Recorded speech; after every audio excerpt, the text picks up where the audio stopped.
What's going on, guys? Welcome to another episode of Renegade Animation on the Renegade Pop Culture Podcast Network. My name is Mike. I'll be your host for this evening. Joining me, as always, is my co-captain, Cameron. Howdy, howdy. And boy, today's going to be a fun one. We have a couple news topics, and our main reviews this week are for the Netflix film Charming, Batman Soul of the Dragon, the latest entry in the DC original animated universe, and a kind of classic review of Masaaki Yuasa's Night is Short, Walk On Girl. But first, Cam, let's talk about some of these news items. And one of them, it's been a pattern recently, so we have to talk about Dale Bear. Yeah, famous animator Dale Bear died this week at the age of 70, and he worked on, multiple things. Like, he was at the Disney Animation Studios. He worked with the feature films, and then he co-founded his own studio, the Bear Animation Company. And then he did work on like The Emperor's New Groove and much older films also, with Bedknobs and Broomsticks, Robin Hood, The Rescuers, Pete's Dragon, and the Lord of the Rings. In the 80s, like, he worked on Winnie the Pooh and Tigger 2, Mickey's Christmas Carol, The Black Cauldron, The Great Mouse Detectives, and was a chief exec and supervising animator on Who Framed Roger Rabbit. And that's 30 years of experience also, just like Rover Dangerfield, Tom and Jerry the Movie, The Lion King, Quest for Camelot, Tarzan, The Emperor's New Groove, Treasure Planet, Home on the Range, and Chicken Little, Meet the Robinsons, Princess and the Frog, and The Simpsons, Pups of Liberty, and Tom and Jerry and Willy Wonka and the Chocolate Factory. And his last credit was as an animator on the upcoming Bob's Burger, the movie. So, man, we just had to have another death of a legend and a very iconic individual with a huge legacy in his name. Oh yeah, he leaves behind probably one of the one of the biggest and most diverse legacies that I think we've talked about. Anything, like everything from like some Disney classics to even working with Bill Melendez on the Peanuts specials. It's just insane. Yeah, man, Dale Bear, rest in peace. You have a fantastic legacy in animation. Speaking of Disney, the creators behind the Disney Channel hit Big City Greens has confirmed there will be a third season, and they have inked an overall deal with Disney TV to make and produce shows, and for the Disney Channel and Disney Plus. Well, good jobs on good job for them, and for Chris and Shane Houghton, who also worked on Harvey Beaks for Nickelodeon. That was it was worked on by the guy who made Chowder for Cartoon Network and such. And, we haven't really talked about Big City Greens, and we will in the future because from what I've seen, it's a very charming show. And, Disney Channel has been hitting it out of the park with their animated shows. So, oh yeah. I've only seen like a few clips of Big City Green, but every single one that I've seen, it has that same sort of like comedic timing as Gravity Falls, Amphibia, a little bit of The Owl House. It fits in with this modern era of Disney television animation, and I can't wait till we actually get into the weeds of that later on. Yeah, no, like I said, I always love that clip, and I always search for it every other time with the cop being like, "Oh man, it's a nice day. It's a good day for a lean." Leans against his police car, gets his foot run over, and he's like, "That's not good." Geez, I love that stuff. Alrighty, so Mike, can you guess what happened after we got done recording the what's coming out in 2021 in the feature film department? Netflix said, "Hold my beer." Yeah, hold my beer. Netflix had a big old video showing like, hey, we're going to have a movie every single week and thing for everyone. So you're not going to have to worry about content. Now, depending on how much in quality that content is, we will just have to find out. But they updated us on some of their animated stuff that they have confirmed for a 2021 release. We have Arlo the Alligator Boy, which we talked about, so we're not going to spend too much time there. It looks great, and that's really all we have to say. There's going to be a new short from the Shaun the Sheep universe, A Winter's Tale from Shaun the Sheep. It'll be directed by Steve Cox, and will be written by Gilles Pilbro. And it's going to be 30 minutes long. In this 30-minute special from Aardman, the world's favorite sheep stars in his very own Winter's Tale. Sean's seasonal excitement turns to dismay when a farmhouse raid to get bigger stockings for the flock inadvertently leads to Timmy going missing. Can Sean get Timmy back before he becomes someone else's present? Prepare for a fantastic adventure as everyone learns the true value of Christmas. Netflix will stream A Winter's Tale from Shaun the Sheep in the US, Latin America, Spain, CIS, and Greece late next year, and BBC will premiere the film in the UK. Well, it's more Shaun the Sheep. Not much to talk about there. If it's just as funny as the new show that they put out along with the film, I'm down. Same. So we also have some updates to.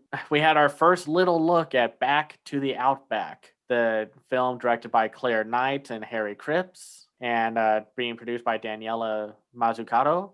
And Mike, you told me that we forgot to talk about something here with this film, but let me just go over the quick synopsis. Tired of being locked in a reptile house where humans gawk at them like they're monsters, a ragtag group of Australia's deadliest creatures plot a daring escape from their zoo to the outback, a place where they'll fit in without being judged for their scales and fangs. Leading the group is Maddie, voiced by Isla Fisher, a poisonous snake with a heart of gold, who bands together with a self-assured thorny devil, Lizard, Zoe, voiced by Miranda Tapsell, a lovelorn hairy spider, Frank, voiced by Guy Pearce, and a sensitive scorpion named Nigel, voiced by Angus Emery. But when their nemesis, Pretty Boy, Tim Minchin, a cute but obnoxious koala, unexpectedly joins their escape, Maddie and the gang have no choice but to take him with them. So begins a hair-raising and hilarious road trip across Australia, as they are pursued by a zookeeper named Chaz, voiced by Eric Bana, and his adventure-seeking mini-me, voiced by Diesel Cash La Toraka. Also featuring the voices of Rachel House, Keith Urban, Celeste Barber, Wayne Knight, LaShawn Power, and Jackie Weaver. Back to the Outback is an animated adventure that proves just because something's different doesn't mean it isn't beautiful. Oh yeah, did I forget to mention that this is a musical written by Tim Minchin? Yeah, we forgot to mention that. I'm sorry that we forgot to talk about that. So yeah, and you want to explain why that's important? Well, let's look at an older project that Minchin was involved with. If I can find it. Isn't it called like That's right, Larrikins. Yeah, and this was originally going to be worked on, I think, at DreamWorks, and then they shut that down, but apparently used some of his ideas for one of those shorts that they worked on that you can find on the How to Train Your Dragon 3 film Blu-ray. And so now it's kind of getting used for here. So, well, good for him. So he gets to use a little bit of that work that got wasted because DreamWorks likes canceling projects left and right. As for the visuals, I mean, we only saw like a few seconds of animation. There's not much to say. It looks pretty solid enough. I'm glad that they made the characters cute because if you've seen anything from Australia, they're all freaking horrifying. I don't know if you've ever seen a funnel web spider, but that thing has given me nightmares. So yeah, this looks like it'll be perfectly suitable for a younger audience. But because Tim Minchin is involved, I am that much more curious about the project as a whole. Yeah, no, we'll just have to wait to see more. And so next up, they have Maya and the Three, a limited event series directed by, created by, and the showrunner is Jorge Gutierrez, the creator behind El Tigre and the director of The Book of Life. And that's exciting to me. So Maya and the Three is an animated limited series created, written, and directed by Jorge Gutierrez. Set in a mythical Mesoamerican-inspired world, a warrior princess embarks on a quest to recruit 3 legendary fighters to help save the world of men and gods. Sylvia Olivias of Elena of Avalor is co-writer, and co-executive producer Jeff Ronhol, who worked on Moana, is head of story. And Paul Sullivan, Book of Life, he worked on the Book of Life, is production designer. This sounds awesome. This sounds great. I love Jorge Gutierrez's work, and I just can't wait. I'm always super supportive of whatever he announces a project, and he inked an overall deal with Netflix. So obviously, whatever condition Maya and the Three is in, it's good enough for Netflix to be like, yeah, sure, let's sign an overall deal, because now they have one of the most talented animation people I know behind it. So along with that, we have some Nickelodeon related films coming out. We have one based on the Loud House movie, which is going to be directed by Dave Needham, and we'll have the voice cast of Asher Bishop, Michelle Gomez, David Tennant, Gray Griffin, Jill Talley, Brian Stepanek, Jessica DeSico, Liliana Mumi, Christina Pucelli, Nika Futterman, Lara Jill Miller, Andre Robinson, Kat Tabor, and Caddy Townsend, Carlos Penavega, and Isabella Olivares. In Nickelodeon's Loud House movie, the biggest family on television goes on the biggest Loud family vacation ever. The adventure follows the Loud family to Scotland, where they discover that they are descendants of Scottish royalty. The family quickly indulges in the most wish-fulfilling high life ever when they discover their ancestral home is a castle. I haven't watched this show, but I've seen clips and stuff of it, and it always looks really charming and such. Yeah, this is one of those shows that I think is just simply after my time, but yeah, because of the movie, I am curious to give it a watch. Yeah, I'm a little surprised Paramount Plus didn't just like buy the rights back so they could have something for their service, streaming service. But I'm sure this was made before Viacom was like, okay, let's make our own streaming service. Probably. And of course, as said in the voice cast, David Tennant will be voicing a character there. And, I love me some David Tennant. Now we have an update on one of the films that we were looking forward to. Wish Dragon, directed and written by Chris Appelhans, is coming to Netflix and has Jackie Chan starring in it and as a producer. So we talked about this last time, and so John Cho, Natasha Leo Bordizzo, Jimmy Wong, Constant Wu, Will Yun Lee, Jimmy O Yang, Aaron Yo, Bobby Lee, and Ronnie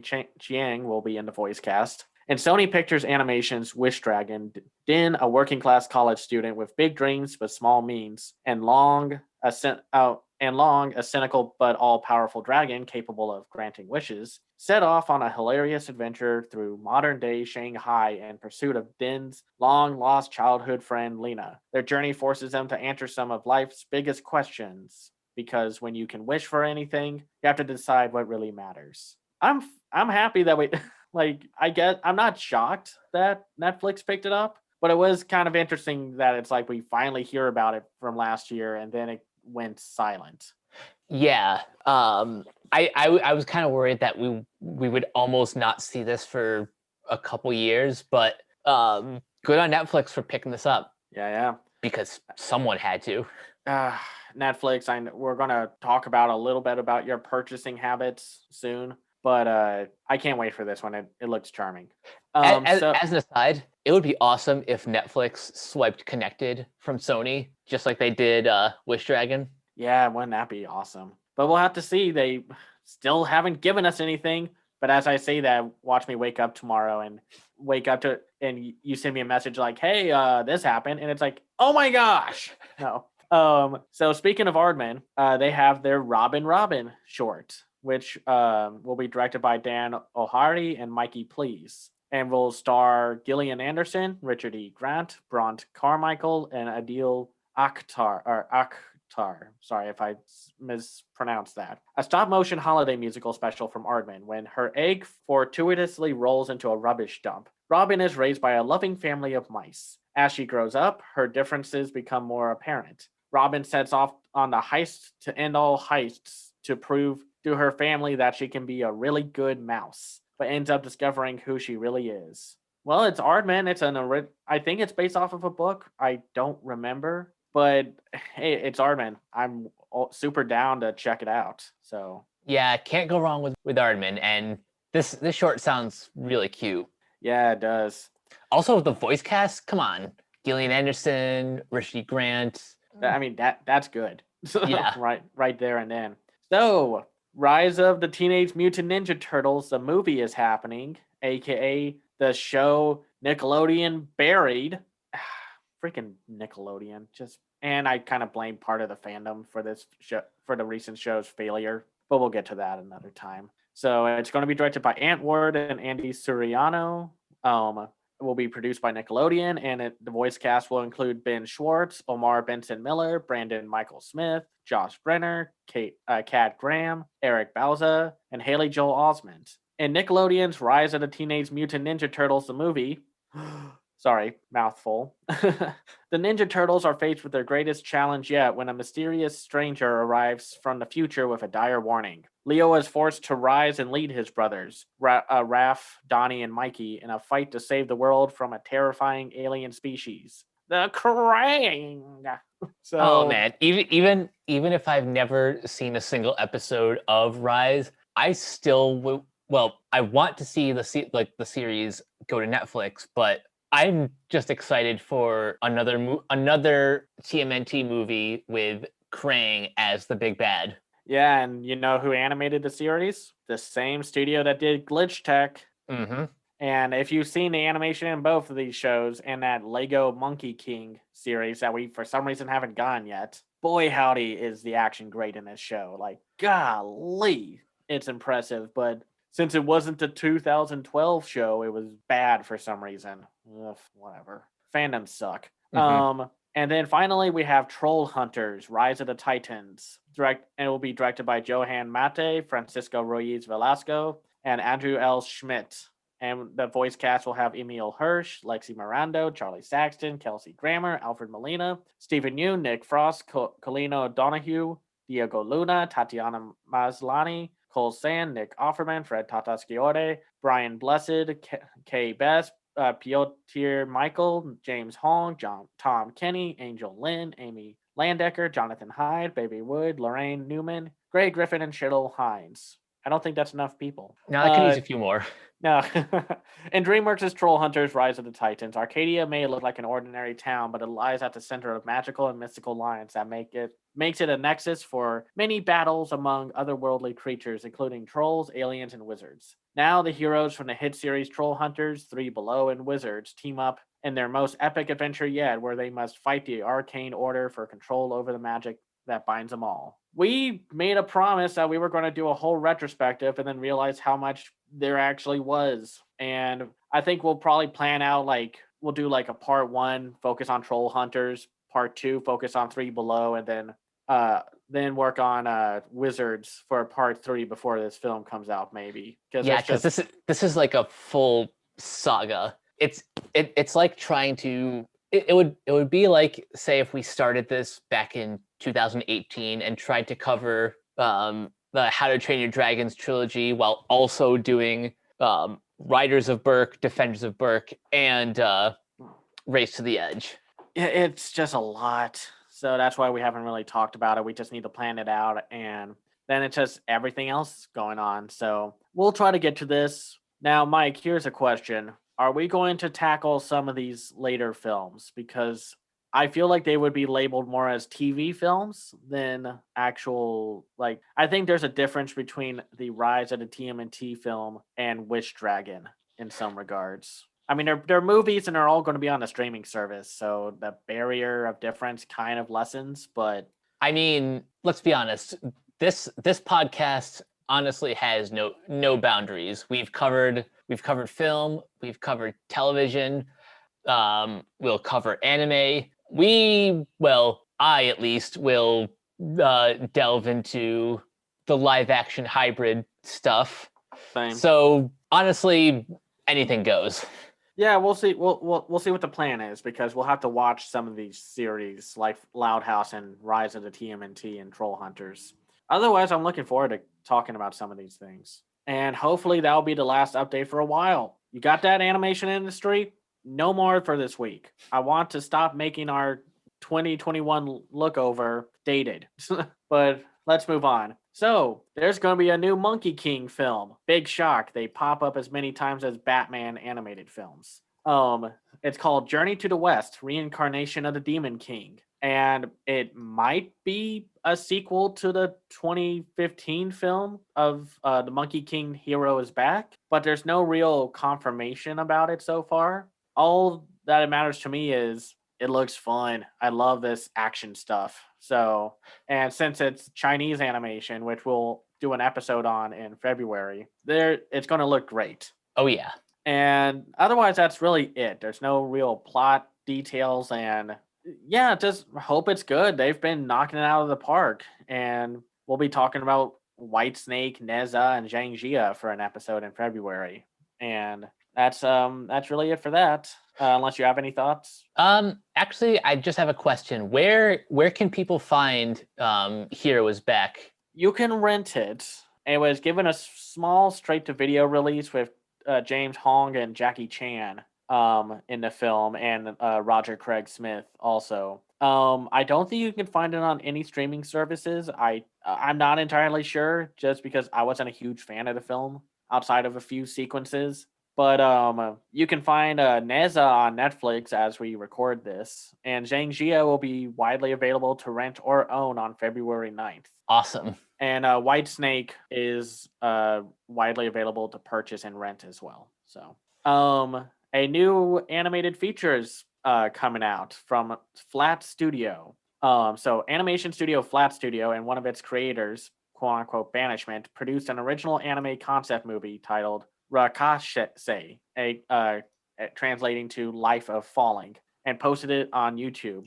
And let's see here. The story follows Kaede, a high school boy in Tokyo who is plagued by mysterious dreams in the dream world where monsters squirm. He meets his other self. As the spiritual world erodes, Kaede deals with the secret of his emotions. Even if it's just a concept, it looks interesting. It kind of looks a little bit like what GoHands likes to do with like the hyper CGI realistic backgrounds, but with like a weird oil smear on it with 2D animation composited onto it. But I think it looks better than that, than what GoHands does, and especially with their current anime out this season. What is it called? Scar on the Praetor, which is just that's a mess of a show. It looks good. It looks interesting. I wouldn't mind seeing it turn into a movie, depending on how it looks. Yeah, it looks the video that we watched has no subtitles, so yeah, and apparently this isn't even like a real trailer. I mean, it's a trailer for a concept. Yeah, it's like when you propose to a girl, but you don't actually have a ring. You have like a drawing of a ring. Yeah, no, it's a tech demo. That's what it is. It's like here's exactly. a film. Here's a film that we have, and this is what it would look like. But still, why not? Like the anime is still very popular right now. All right, so moving on. Eden Zero, the new anime by the creator of Rave Master and Fairy Tail, will be coming out in April for the spring 2021 anime season.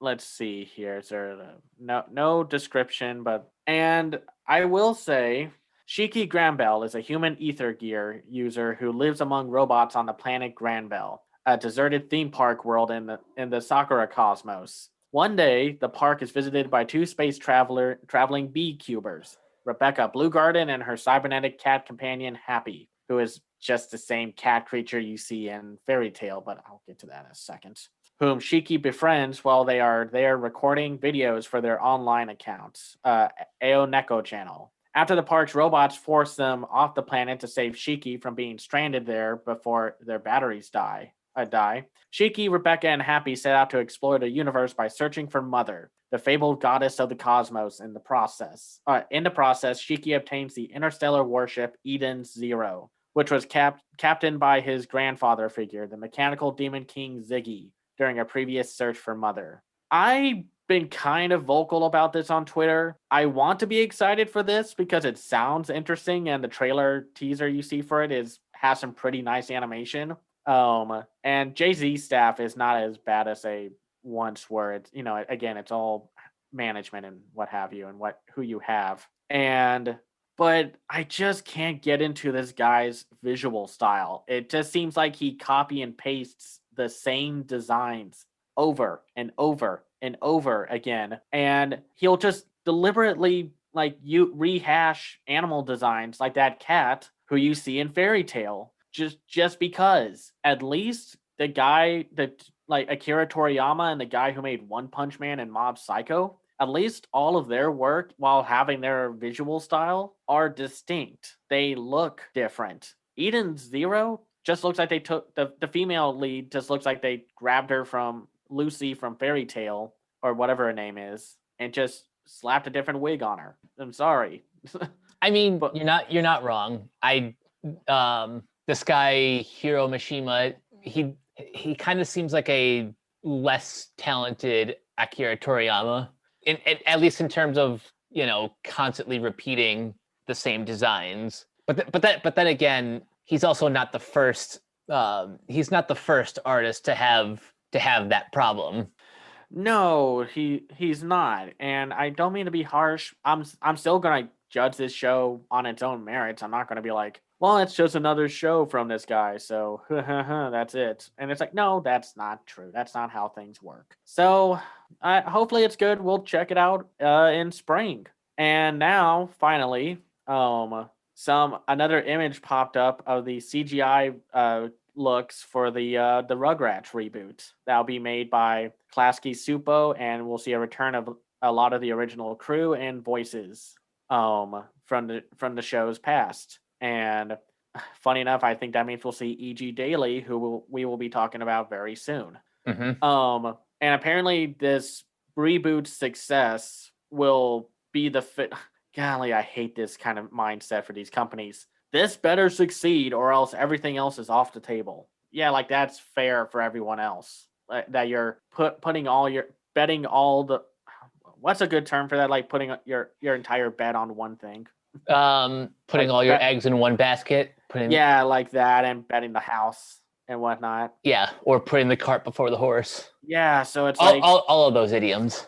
Yeah, so it's a little disappointing. Outside of that, though, outside of maybe the designs looking a little smoother and not as bumpy as the original show, they look fine. It's really going to depend on how they look in motion. And if Nickelodeon and CGI has been any slight worrying indication, it's because they don't really mix well. Literally, all the first trailer needs to do is be better than Camp Coral, and people will probably receive it better.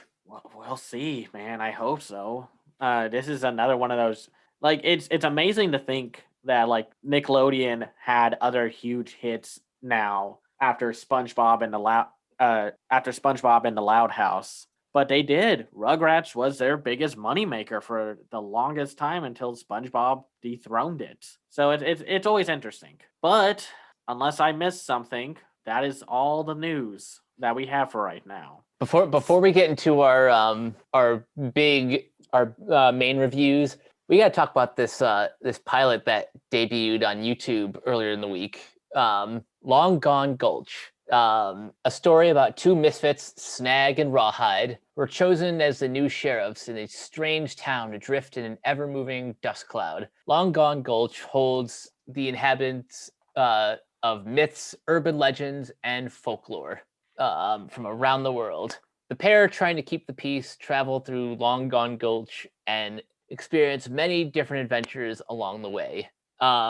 It's only like one episode, just barely over 20 minutes, but man, I quickly fell in love with this thing, not just because Western is like one of my favorite film genres, but it just kind of feels like one of those classic Cartoon Network or Nickelodeon type shows. Yeah, no, so for context, this was created by Zach Bellissimo and Tara Billinger, who have experience working in the animation industry. And this was they released this original project 5 years ago on Kickstarter and made it a success. So this was one of the big animation Kickstarters for back then, and it came out I think around the same time as Has Been Hotel. And I was gonna say, like, when the video first started popping up on YouTube, I thought for a second that this was like another VisiPop series, but then I learned that not only did she have nothing to do with this, it's ultimately just a coincidence that they look they have like the same visual style. Yeah, no, a lot of they both have somewhat similar art styles. Though I will say, I think, and until we see what the A24 Has Been a Hotel series looks like, I think Long Gone Gulch is a better looking pilot, just because it doesn't look as chaotic or as busy as Has Been a Hotel,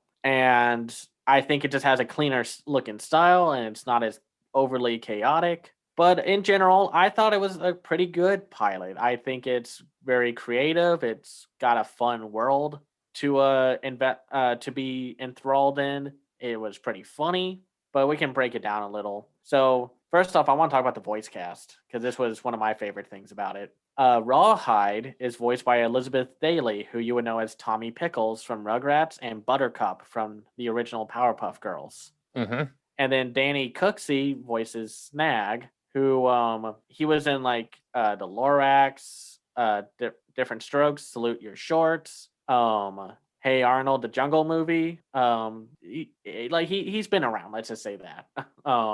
So and then we had Amber Midthunder as BW, a very sassy Native American individual. And then probably my favorite voice actor in the bunch, Eric Bauza as the episode's villain, Mako. Yeah. I've become a really big fan of Eric Bauza over the years. Not just because he is now the current voice of most of the Looney Tunes, but he's just such a great he's like one of those chameleons who you can put him in any situation and he'll deliver 100%. If you want a good like sample size of his talent, watch that weird live action horror adaptation of the Banana Splits, where he does the voice for all the quote unquote animatronics, and his range is amazing. And then we also have Aaron Fitzgerald as Marigold, and Piotr Michael as Squatch, and then Mike Chilean as Mayor Rhubarb. Maybe it's because I've been watching the Great British Bake Off recently, but man, Rhubarb is everywhere on that show. Anyway, off of that tangent. So what did you think overall about the pilots? Like, do you have any like favorite things? Do you like any observations, any jokes? I don't have really too much to go off of, but I think just one of the things I really loved is just the chaotic nature of this setting, how the main antagonists are like fish mutants. Yeah, and scorpions. And I do love the first time you see them, they like rob something and it's like, "Anne, did you get anything else?" "Happy birthday, boss." And they hold up a cake. It's great. I hope if this gets picked up for a series, I want to see Mako and his gang all like as a reoccurring gang of villains. And it just has like this like the right amount of wacky humor. Like the weird cactus guy when what's his name? Snag punches him. And he's just like, "You can punch me again, boy." And then the Sasquatch guy comes in and he's like, "Hey, wait your turn." Or like when Rawhide is giving a speech to BW and she's like, "Isn't that right, Snag?" And Snag just looks like he's dead over the bar. So wait, so what'd you think of BW? Because I've seen a touch of controversy around like, you know, apparently that's kind of an uncomfortable stereotype with that character. Of what? To explain, because I haven't seen any of the controversy. It's just one of those. That kind of the sassy indigenous one. Oh no! Wait. Oh, you mean BW? Yeah. Oh, I thought you meant Rawhide. Sorry. Well, one of my issues with the show is not really about that, though. I wasn't even thinking about that. Yeah, I think some of the criticism is understandable and I think warranted. So, and who knows, they might actually get someone else. This is just a pilot. This stuff changes. They got someone else to voice one of the imps in what was it, Hell of a Boss, instead of Erica Lynn Beck playing her and Moxie from that pilot. But her voice sounded weird, or like I feel like the sound design was a little off with this show, and I think it was mostly with Amber Midthunder. But I don't know. What do you think? because a lot of this controversy is new to me. So I mean, outside of I did notice the like her performance kind of seemed off compared to the rest of the cast, but at the same time, her character was pretty compelling. You know, any controversy aside, I think with a bigger budget, and hopefully if everyone is able to record dialogue safely in a professional studio, as opposed to what I imagine is people recording from home, it'll probably sound better once this actually goes to series. but what do you think about the controversy with the character? I mean, I think I understand where they're coming from, but at the same time, like you're in a Western setting, you're gonna run into these characters eventually. It would be worse to ignore them entirely. Yeah, no, I hope, like, I mean, like I said, pilots are just kind of like, this is what we want to do for a show, and that's really it.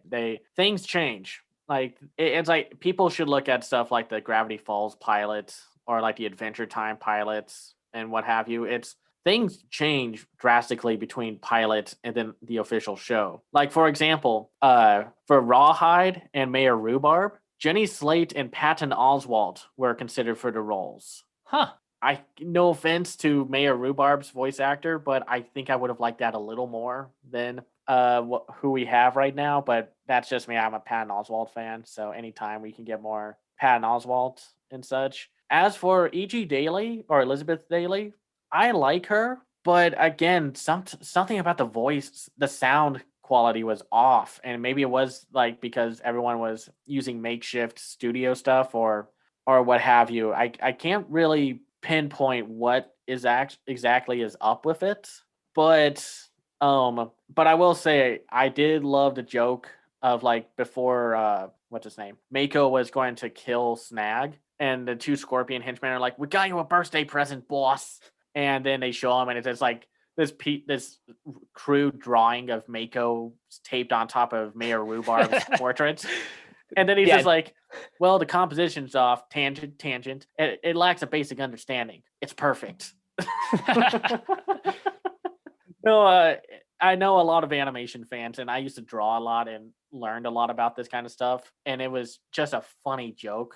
Just like it might be just like an animation joke, and we see those from time to time, like in one of those shows that Craig McCracken worked on. Wander Over Yonder has that. And like Adventure Time has one of those jokes as well, where it gets meta about the career of animation. But I mean, in general, I think this show looks promising. I wouldn't be shocked if like Netflix or someone picks up the show. Yeah, I want to see that. I want to see someone pick this up by the end of the year, because it has the potential to be one of like the next great series. It just needs a little bit more of a budget to clean up things like the like the ADR, maybe speed up the animation a little bit, or at least rein in the chaotic nature, but without losing what made this pilot so special. Yeah, no, I agree, and yeah, no, there's just not a whole lot because it has a lot of similarities to Has Been a Hotel in both pros and cons. I think it has better looking animation. It doesn't have like those jarring moments of like, okay, this is a little more unpolished Flash solo team animation kind of things, and then it goes to like, oh, this looks TV quality. And I think Long Gone Gulch has a more consistent look. But yeah, I think if they can fix some of the issues with this show with like a bigger budget and like some distributor. Yeah. Oh, I like that this show is kind of aimed for slightly edgier kids. It's not just an adult series. Yeah, that's why I said it felt more like a Cartoon Network or Nickelodeon as opposed to Disney. Because those networks are a little more willing to go to push. Like back in the day, those networks were a little bit more willing to push shows like that, like towards that edge, as opposed to like Disney keeping things mostly clean. Yeah, no, I just like that I wasn't trying to be like, hyperactive adult like Has Been Hotel and Hell of a Boss. It's like we talked about with that Critics Super Choice Awards thing. There's room for both to be great, and sometimes the show aimed for children is more adult than the shows aimed at adults. So, but in general, it's a fun, charming little short. I hope it gets made. I hope it gets picked up, because otherwise, if people have to wait 5 years for another episode, that's not going to happen. I'm sorry. But now they have a proof of concept out there. So, and it's picking up good viewership on YouTube, though not as much as Has Been Hotel, because Has Been Hotel was just like a bam, instant, like darling and such. So we'll just have to see where that goes. So next up, we will be talking about Red Shoes and the Seven Dwarfs. Oh no, I'm sorry. Wait a minute. Wrong movie. A little deja vu right there. We'll be talking about Netflix's recent pickup of Charming. Charming. So this is a film from Vanguard Animation and Cinesite Studios, who you might recognize from such classics as Space Chimps, Happily Never After. That movie Fearless we reviewed a couple months ago. Yeah, just a bunch of stuff. No Malone and then Cinesites worked on stuff like The Star and a little bit of, I think, the Addams Family film from 2 years ago. So yep. So already we're basically asking you to lower your expectations. And I know that's not fair technically, but this is also another animated film, and not just that, but another animated fantasy comedy parody film that got stuck in distribution hell. I don't know how many of these have to do that. Like, it's just weird that we have a little subset of animated films like No Malone, and Red Shoes and the Seven Dwarfs and Charming, where they couldn't find a developer or a distributor. I mean, so they're like the kids, they're like the kids chosen last in at gym playing dodgeball. They're the films that nobody really wants until like Netflix or some other streaming service says sure, like Amazon or something like that. Yeah, they're the ones who are like, sure, we'll pick you up and dump you on. Yeah. I mean, no offense. I'm sure the director of this, who was what's his name? Ross Veneker. Yeah, is a nice guy, and I read the interview, and it seems like he had a lot of fun working on this film. But we have yet another fantasy comedy film coming out decades later, from a decade or almost 2 decades later after Shrek 2. And it's like, it's tough. How do you top or compete when you already have Shrek 2? And I'm not doing this as like, I love the Shrek memes and whatnot. Shrek 2 is like the ideal fantasy comedy, at least for animation.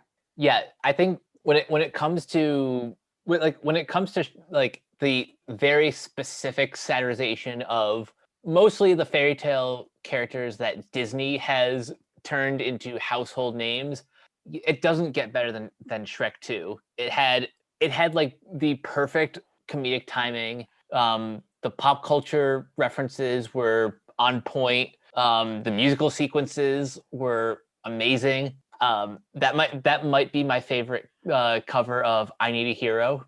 Yeah. And speaking of Shrek, John H. Williams, who was a producer on Shrek, got heavily marketed on this film. Like, I think this was Vanguard Animation trying to go all out with this film. And this is just an assumption. I'm just assuming this because outside, like, this one has probably the biggest names attached to it. You had like Demi Lovato, Wilmer Valderrama, Sia, which we'll talk about that soon. Ashley Tinsdale, Jim, and Avril Lavigne on top of John Cleese. Jim Cummings. And they had Jim Cummings and Tom Kenny. Let's see, where's his name? Oh god dang it. Hold on. Carlos Alazraqui and Tara Strong is also in there. And then D. Bradley Baker and such. like it's a stacked cast, and they also had like who from Fallout Boy wrote the first song, the Trophy Boy? Patrick Stump. Yeah, Patrick Stump. And then they had Sia write 2 songs, and Demi Lovato sings one of them. Like they put a lot of effort into this, hoping for like the next big thing for fantasy comedies and such. And yeah, It's kind of hard to be the next one when everything after Shrek 2 fizzled out hard. Like I don't think people even remember Happily Never After and such, or like Igor. I think I only remember like that one trailer with like the with like Patrick Warburton, I guess, Yeah, playing. like I don't remember much except for that. and remember, Happily Never After got a sequel, a direct-to-video sequel. The fact that I did not know that existed tells you how little impact the first film had on pop culture. And like really one of the worst long-lasting things that have happened with Shrek is that anytime anyone worked on Shrek, they like on it and they show up on like a cheaper animated film and whatnot, they will advertise the heck out of that. Even if it kind of seems like they might be lying. It's just like, who exactly worked on it? Was it a producer? Was it one of the bigger names, a writer, a director? And then it turned out it's always like the sound designer of Shrek. It's just funny how blatant they're trying to cash in on that franchise's success. But let's actually talk about the film proper, because there are things to like about this. Whether or not they all come together, that's kind of the issue. But you know, as far as our 2 romantic leads go, I like the performances of Demi Lovato and Wilmer Valderrama, which it's kind of awkward if you know like their real life history. They they were kind of dating on and off. They broke up in 2016, but this film was released like years later. Is this a freaking Geely situation, like with Ben Affleck and J-Lo or whatever? Could be. This is exactly what it sounds like, or that disaster record that Cher and Robert Altman, I think, are the Allman Brothers. Oh God. Released. And that's kind of interesting to know now. And then this film just lost its distributors. I think Open Road Films was going to release it, and then it got shut down. And for the longest time, they said like Netflix was going to pick it up, but there was no confirmation about it. And then just out of the blue, they dropped it on January 8th. And yeah, with no fanfare whatsoever. No, and it's like people knew about this film. That song Trophy Boy is actually really popular on YouTube. When I looked up the song to look up the lyrics and whatnot. Oh wow! So this is like another one of those examples of the song is more popular than the movie. Maybe, and we'll talk about that in a second, though. So let's talk about the premise. Basically, the director said, the gimmick of this film is Prince Charming has popped up in multiple fairy tale stories, from Snow White to Sleeping Beauty to Cinderella. What would happen if he was all one person, going from princess to princess? And basically, the story is that Prince Charming, when he was a baby, was put under a spell by Nemene Neverwish, who's voiced by Nia Vardalos, to be incredibly charming and stealing and taking every woman's heart and pissing off every male in town and kingdom, which honestly is kind of a funny joke when you actually see it. And he has up until the 21st birthday to get rid of the curse by marrying his true love. And he ends up meeting a thief named Lenore, who disguises herself as Lenny. Not even a good disguise, which makes Prince Charming look stupid. But anyway, we'll get to that point. And they go on a journey, try to tackle some challenges, and take down the evil queen and the curse, and maybe find true love. So I guess let's start with the animation. I think this is as the best that Vanguard has ever looked. Objectively, I agree, but like I said in my quick thoughts, even at their best, it's like it's like just above mediocre. That's the problem. I don't know what their budgeting and management is with their animation, but something is there. I feel like they were getting better with this, and then the whole release nightmare of this film happened because it got released everywhere else, and apparently it was a hit. But I can't find information on that to how big of a hit it actually was, and so it's like I don't know if that was just some PR talk and whatnot. But hey, I'd like to be proven wrong. But it still has some like animation mistakes. Not major ones, not like ones that I could notice from like the Red Shoes and the Seven Dwarfs and whatnot. But something about the movements, the physics, still felt very cheap. And which is a shame because it's like they're almost there. I feel like they were almost there with this one. And then they regressed with Fearless, and I don't know what happened there. So Yeah. I don't want to spend a lot of this review comparing this to Red Shoes, but yeah, Red Shoes look better. Yeah, Red Shoes had the advantage of I forget exactly what studio it was, but they put a lot of focus in the action scenes, and that was kind of like if nothing else worked in that movie, the action was enough for me at least to carry me through this film. This didn't even have a decent villain.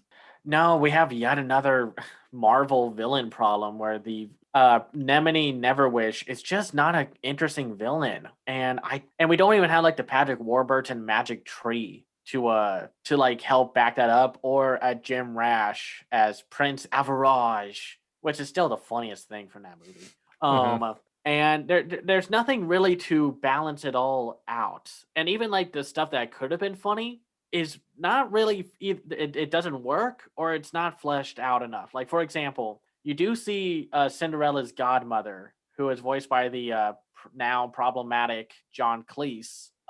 And he's trying to do like a faux female voice, and it's like this would have been funnier if he just used his normal voice. Like, could you imagine John Cleese's voice coming out of the fairy godmother mouth instead of him just trying to go like, "Oh, that's not a good thing at all," like that? And I don't know. It's just something could have been there. And there's like little jokes here and there, like Snow White is constantly paranoid because in her story she's untrusting of strangers, which I think was kind of cute.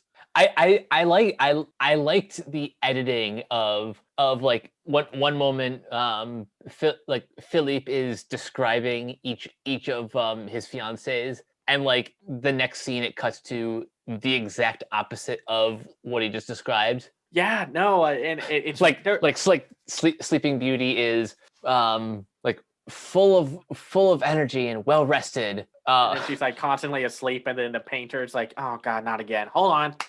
And then Cinderella's like, impatient. Yeah.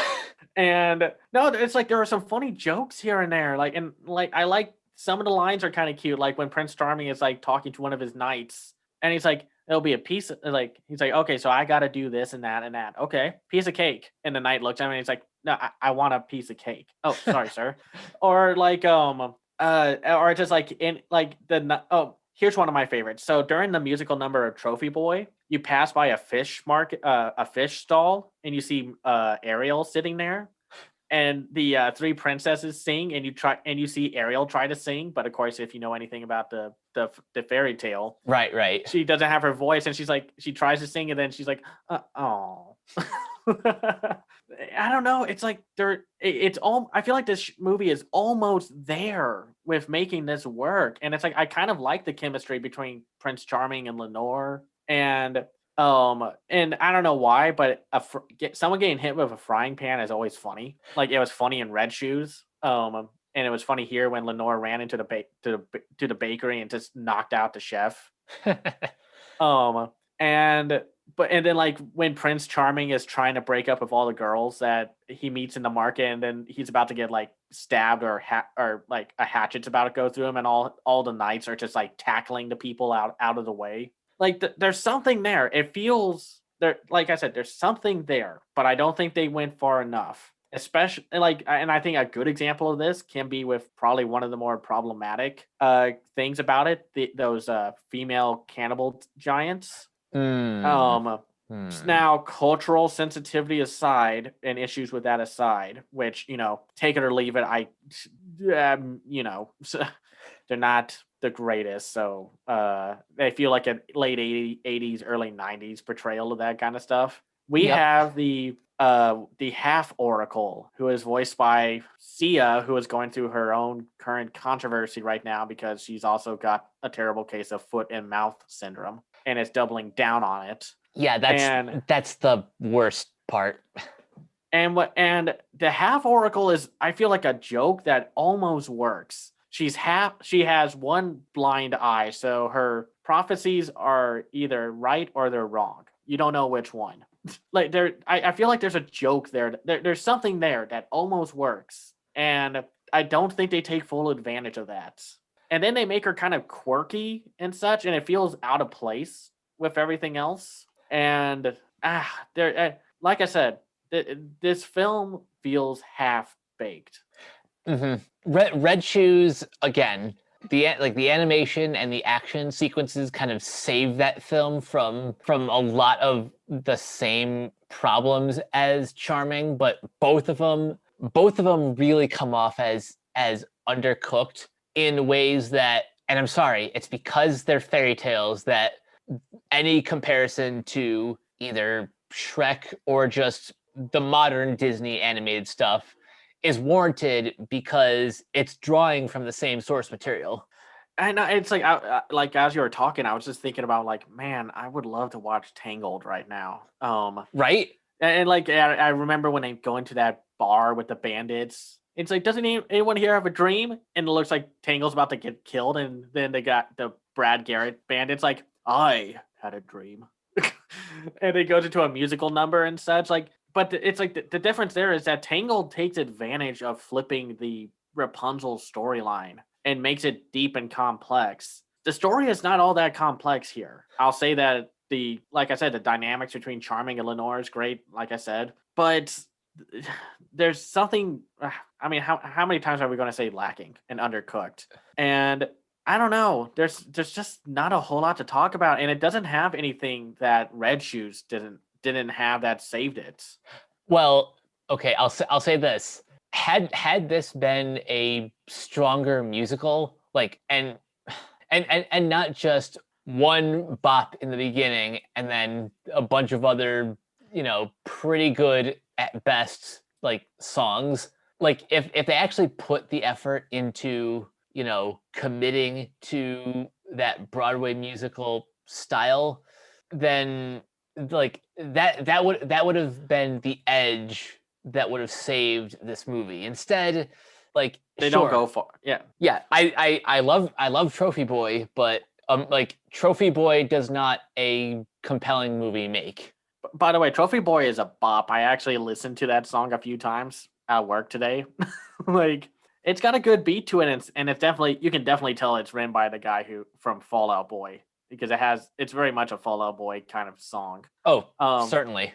And that's either going to be, you're going to love that or you're going to hate that. And it's just like, I'm just looking at like all these characters here, and like I like the goat maitre d', like at the bar, who is voiced by Jim Cummings, who asks the questions 3, and the executioner, who was voiced by John Cleese also, where he's just like 1, 2, 2 1/3, 2.5. What are you doing? Oh, well, I'm slowly counting down because this is about the time where someone would rescue you. Okay, see, it's not happening. The jokes are there. Like the ingredients are there. They're just all undercooked. Yeah, and there's just not much else to talk about. The voice cast is pretty decent. The celebrities that they got are all right.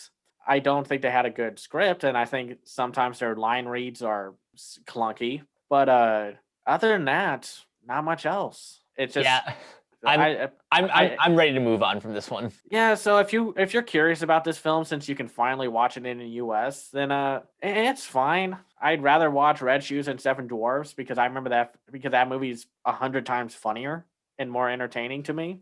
Like I still think about some of those jokes and such. Like when Prince Alvaraj is like, "Is it dwarf with a F or dwarves with a V? I want to use the one that's more offensive."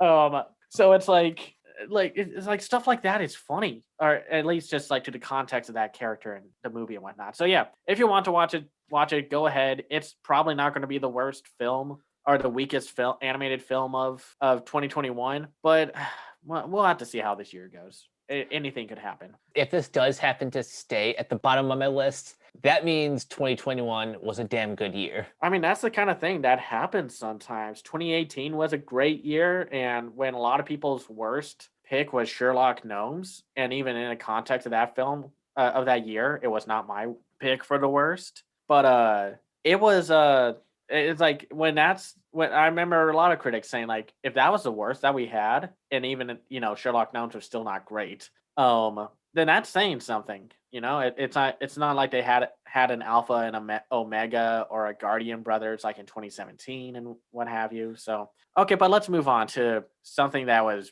really a lot of fun to watch. Yeah, I'm super pumped to talk about this. So we had our next film is the latest in the DC Universe animated original movies line, the 40th direct-to-video film that Warner Animation has put out under this label, Batman: Soul of the Dragon. So this is a film that takes place in the 1970s and is basically a giant love letter to the late comic book writer Denny O'Neil, who created characters like Richard Dragon, Lady Shiva, and my favorite, Bronze Tiger.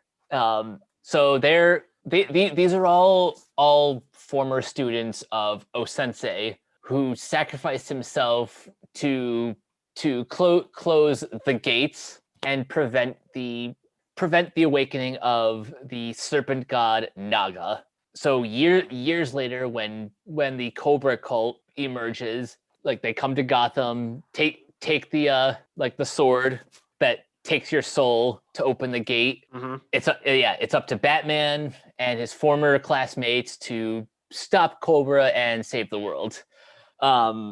Before you watched this movie, how familiar were you with the rest of these characters? I've heard of Lady Shiva, and I was very familiar with Bronze Tiger due to Batman Brave and the Bold and that Suicide Squad animated film. Richard Dragon, I think I knew a little bit about, though I didn't realize that Mark Dacascos was voicing him. So I like that, but we'll get to that. Sorry. And I knew a bit about the side characters that we see there, like Lady Eve and King Snake and Judo Master, aka Rip Jagger, and which is and Cheshire, who Jade Guyen. So I know a few of these characters, and then obviously I knew who Batman is. It's kind of hard not to. Yeah. But I was partially familiar. And of course, I've seen the Cobra cult multiple times. Batman Beyond used them heavily. Brave and the Bold used them. I think the Justice League cartoon used a variation of the Cobra cult. I think they probably just used they must have just used like one of the like the leaders of Cobra, or maybe just King Snake. I think that's what happened, because I remember there was a two-parter where the Flash had to save the day when a like other dimensional being who are like I think Naga and the Snake people were the villains and such, and it had to deal with that. I think Alex Beck parody, which was like constantly criticizing the Justice League members. Oh, but it was during that time where it's like they couldn't really use everything. It's kind of like how they have Black Manta and Justice League Unlimited, but they don't call him Black Manta. That yeah, kind of thing. That was a really awkward season of Justice League, but yeah, I'm glad that this movie is like a standalone adventure, or is it? We'll talk about the ending in a minute, but like as someone who, as big a Batman fan as I am, the past couple movies have kind of gotten a little repetitive, and like not everything in the in like the previous DC connected universe, that started with Justice League War and ended with Apocalypse. Yeah. War. Yeah. No, But I wasn't. Go ahead. some of those films were good, but others were a little bit more hit than miss. This because it's kind of like, because it's its own original story, it just felt more refreshing that it wasn't really tied to like any previously established comic storyline. It's just kind of its own original story. It almost even felt less like a Batman movie and more like a 70s martial arts film in which Batman happens to be a character. Yeah. Before we get into like gushing about just how awesome this movie was, what's your take on this? Because I've seen a few people be like, "Where's Batman?" And like, it's not really a Batman movie, so don't call it a Batman movie. I And mean, they're not wrong in that, kind of like Justice League Dark, Batman is included as more, he's like the marquee name to get this idea off the ground.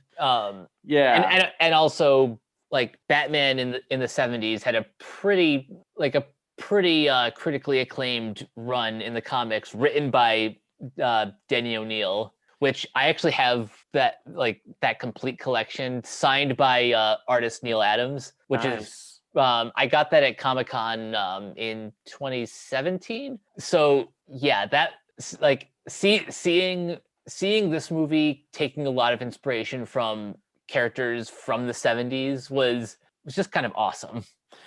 This was just a fun action movie, and it was able to. And well, first off, I understand why they had Batman in it, because otherwise, you kind of have to ask like randomly, like maybe some people know who some of these characters are, but I'm sure a lot don't.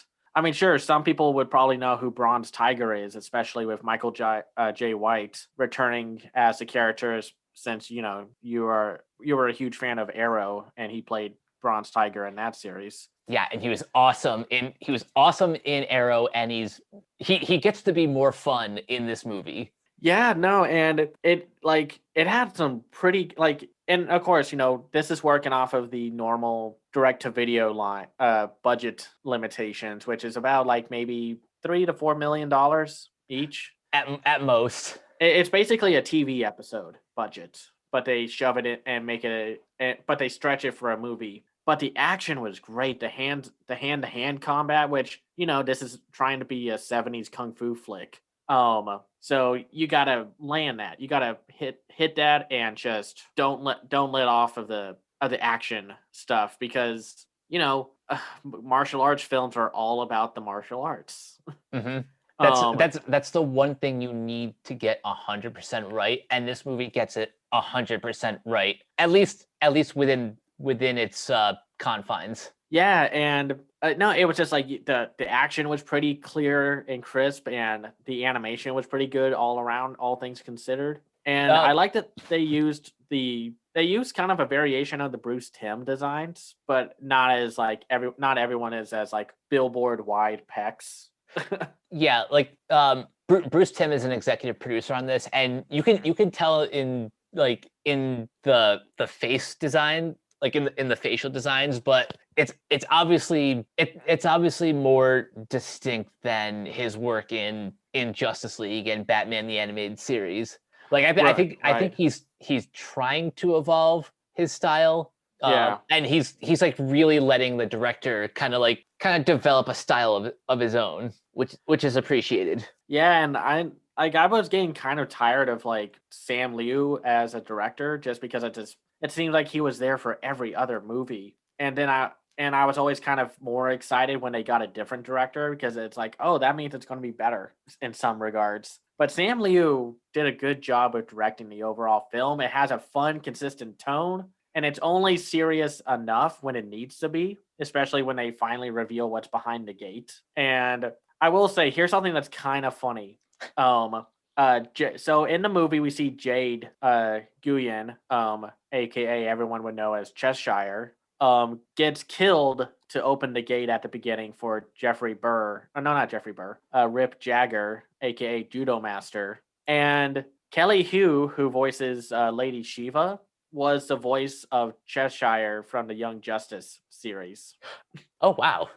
Yeah, so it's even, like even I didn't put two and two together, but that makes a lot of sense now. No, it's kind of funny because it's just like, oh, so I'm going to be Cheshire. No. And it's like, okay, it's like Richard Epcar coming back as Zenigata in a Lupin series and getting someone else to voice Jigen. And I guess let's talk about the voice cast. First off, like we said, Kelly Hu, she's great. Michael J. White gets to have that kind of fun that what's that? Says Manos. Let's see. Where is he? Mike Coulter had, and he's Luke Cage in the Netflix series. Oh, yep. He gets to have the same kind of 70s action exploitation kind of vibe that Mike Coulter brings to Seis Manos. And then we also have James Hong as O Sensei, and James Hong is just great, just a fantastic character actor. And he walks this really fine line in the film between that sort of stereotypical wise old sage, but he also just has like that goofy sense of humor, like a Yoda or a Master Roshi.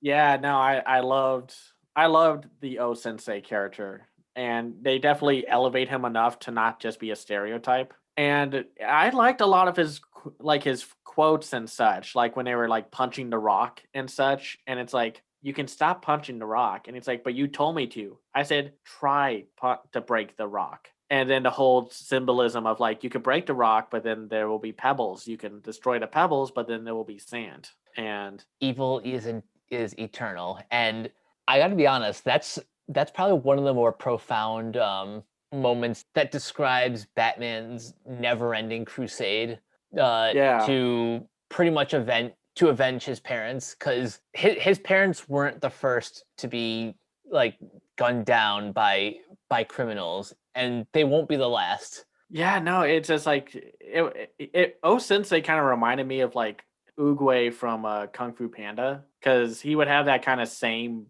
philosophy where it's like, yesterday was history, tomorrow's a mystery, but enjoy today. That's why we call it the present. And I just love stuff like that. And of course, Mark Dacascos as Richard Dragon got to have a lot of fun, and it's kind of fun. It's kind of humorous to think that, like, oh, in a different movie, he'd be fighting John Wick because he was the assassin in John Wick 3. And of course, he was in Hawaii Five-0, and of course, he was the chairman of the American Iron Chef. He also played Kung Lao in that Mortal Kombat web series, Mortal Kombat Legacy. Oh wow, good on him, man. I like. So him. like if they ever did a live action Richard Dragon series, I would love to see him reprise that role. Yeah, I wouldn't mind seeing him. And what did you think of David Giuntoli as Batman? I didn't love him. It's hard for a new actor to play Batman because you're always going to compare him, no matter what, to Kevin Conroy, Bruce Greenwood, Troy Baker, yeah, Roger Craig Smith, Diedrich Bader, and countless others. Yeah, no, he didn't really offer anything that Troy Baker couldn't have done, or whoever they got for those connected universe films. And that was Jason O'Mara. Yeah, so it's like, that's something. I mean, I get, that's just to me how it feels like he did a good job, but there just wasn't much there. Yeah, it's nothing against his performance like in a vacuum. It's just I've been a Batman fan for so long that like he has a very specific voice that Giuntoli he just didn't have. Yeah, and it's nothing against him. I've seen Giuntoli and other things, and he's fine. And he's a solid actor. It's just no, it just doesn't bring anything new here. Something that I was almost ready to write off about this film was Rip Jagger, who hold on. He's voiced by Chris Cox. Yeah, and wrong character. I meant Josh Keaton, who Jeffrey. Yeah, you're talking about like the head of Cobra. Yeah, which one was Chris Cox? Chris Cox was Rip Jagger. He's the one who used who used the sword to. Yeah, Josh Keaton as Jeffrey Burr, the head of Cobra. This is the problem I have with these like villains from like cults or like Nazis and such. They rarely leave an impression. They're just kind of like a by the numbers cult member and whatnot. That's really the issue I have, because sometimes I feel like I don't want it to come off like, oh, I want a sympathetic cult leader or whatever. And it's like, no, I just want them to make a better impression than just like, oh, you're like Brother Blood from that Judas Contract Teen Titans film. Although it is kind of funny how he is kind of directly compared to Hitler, because in one of the flashback scenes you see Lady Shiva. yeah, well, you see Bronze Tiger like on a mission to like take down Cobra, and then once he gets to like, I guess like the headquarters or something, he finds a child, and he's like, and right as he thinks he's about to like, take him down, he's like, I can't do it, man. Yeah, killing a kid is a tough thing to do once you actually try to do it. I'm sure for like these kind of stories, because that always seems like that's the turning point where it's like, I'm not doing that. It's the would you kill baby Hitler debate, essentially. Oh gosh, yeah. And I was ready to write him off as just another generic cult leader. And then spoilers here on out. And then he has like two henchmen, Lady Eve and King Snake, and they were fine. They didn't really leave that much of an impression. I was kind of annoyed by King Snake because he's like one of the right hands of Jeffrey Burr, but then it's like he got put down like a punk, because it's like, just take off the blindfold, you punk. Just like, come on. But then the story pulls a twist that I actually liked when Jeffrey Burr stabs himself to open the gate, and then you see the sensei walk out, but he's possessed by Naga. I thought that was a much better villain for this film than who we were getting, because it's just like, wait, what are you gonna do? Because then it's like, oh, you got that weird German guy with the snake hands, and then that was it for villains. I was kind of thinking like there needed to be a better connection to everything, but then they pulled it off with this, and I mean there is. It's like, I mean, kind of like emotional connection, like, yeah, like having your master coming out and he's the final boss. It makes the it does a great job of connecting the flashback scenes to the present day. Yeah, and I thought like that was a pretty good overall fight, and it worked better, because I was ready to be like, oh boy, they have a Marvel Cinematic Universe problem with all that. But what did you think about like the villains and such? I thought like the side villains were fine. Like Jeffrey Burr is, he's Cobra. And like anytime you use Cobra in a Batman story, it's basically just an excuse to like to use like to use a cult with a bunch of mooks that you need to just take them all out. Kind of like DC's version of the Hand. Yeah, and all those grunts went down like chumps. Like, I'm sorry, but come on, man, your cult sucks. But I will say that it was just kind of humorous to see like this huge dangerous cult, and then just all of them just go down with just a punch and whatnot. I think my favorite defeat is Bronze Tiger taking Batman's like mace. Oh yeah, lighting it on fire, and both both what is his name, like Schlagenfaust. Yeah, Schlagenfaust, and like his cut off arm, snake arm. It makes more sense in the film. Yeah, they disintegrate, and it might be one of my favorite kills. Yeah, though I will say one of my favorite moments from this film was when Richard Dragon and Bruce Wayne go to see Lady Shiva, who turns out to be the leader of a huge underground crime or syndicate. And Richard Dragon's like, so you haven't put on the suit and taken her down yet? And Bruce is like, I'm working up to that. Or I like the Bronze Tiger Bruce Wayne fight from the past because of, the bowl of rice. And then it's just like after Bruce Wayne gets the tar kicked out of him by Bronze Tiger, and then it's like Bronze Tiger respects him because he's like, man, you're crazy, and I'll always respect that. And Bruce Wayne's like, the funny thing is, I'm kind of hungry. And Bronze Tiger's like, yeah, gain the tar kicked out of you. We'll do that to you. I love the friendship that Bruce and Ben develop throughout the film, and just all of like the four main characters, their bond and their banter back and forth was just a lot of fun. Yeah, they had really good chemistry, and that's not always a sure thing with these DC animated films, especially when the connected universe films introduce Wayne, and it's just like, oh my gosh, I love everyone else, but Damian Wayne, get the hell out of there, you suck. Sorry, I just hated Damian Wayne in those films. Just the worst character, in my opinion.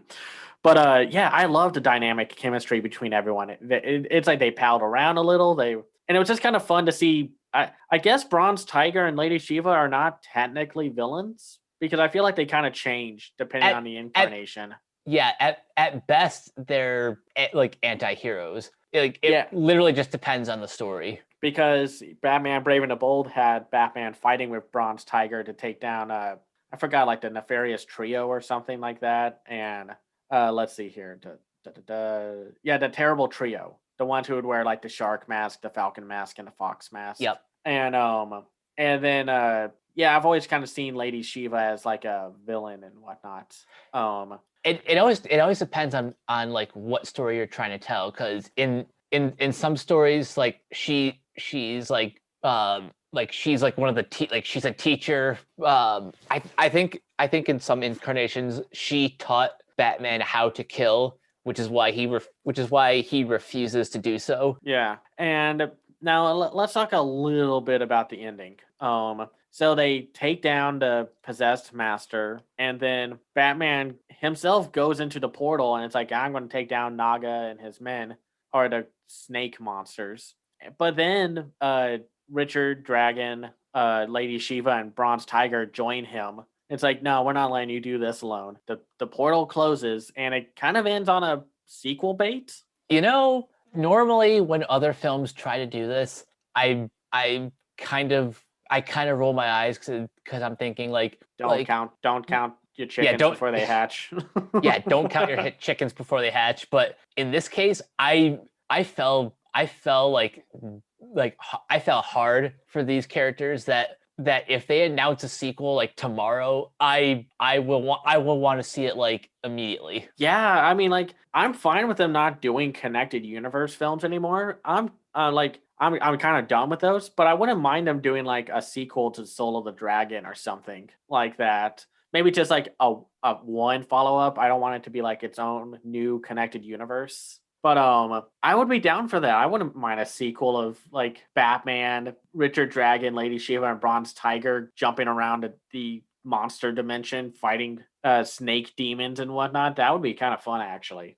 And hell, if they wanted to, if they do ever make a sequel to this, it can start with like kind of tying up the loose ends of this, but then the next film can be like this motley crew gets into some conflict with Ra's al Ghul and the League of Assassins. Like you can build a kind of 70s Batman universe around this movie, or maybe like a trilogy at most. Yeah, I wouldn't mind seeing like a variation of Justice League Dark or something kind of join in on this or something like that, just so we can have like some supernatural DC characters like Deadman or something come into play, or like Etrigan or something like that.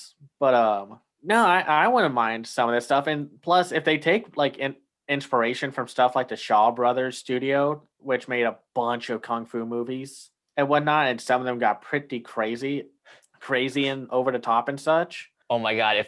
If this is like Warner Animation's excuse to basically do Shaw Brothers movies set in the DC universe, that would be just amazing. Yeah, I mean, they technically, the Shaw Brothers made their own Kamen Rider / Ultraman movie called The Super Inframan, which is just a delightful movie. I wish I could. I'll recommend it as a live action film, but it's not animated. But seriously, look up this film. It's bonkers and it's incredible. So, but other than that, I mean, I could say some nitpicks. Like I wish they went a little harder with the 70s kind of thing, like maybe add a film grain or something, or had a few more cheesy lines. But I don't know that I'm sure that would have been a little distracting, but it's like I just loved the 70s era that they put this in, especially with the fact that the Batmobile was like a Cadillac. Yeah, I love the like just the little touches to to make this feel more like authentic to the 70s era. Like I love the music. I love I Yeah. love Bruce's very 70s hairstyle. It's Yeah, God, it was so good. No, I mean, this is like been my I don't know.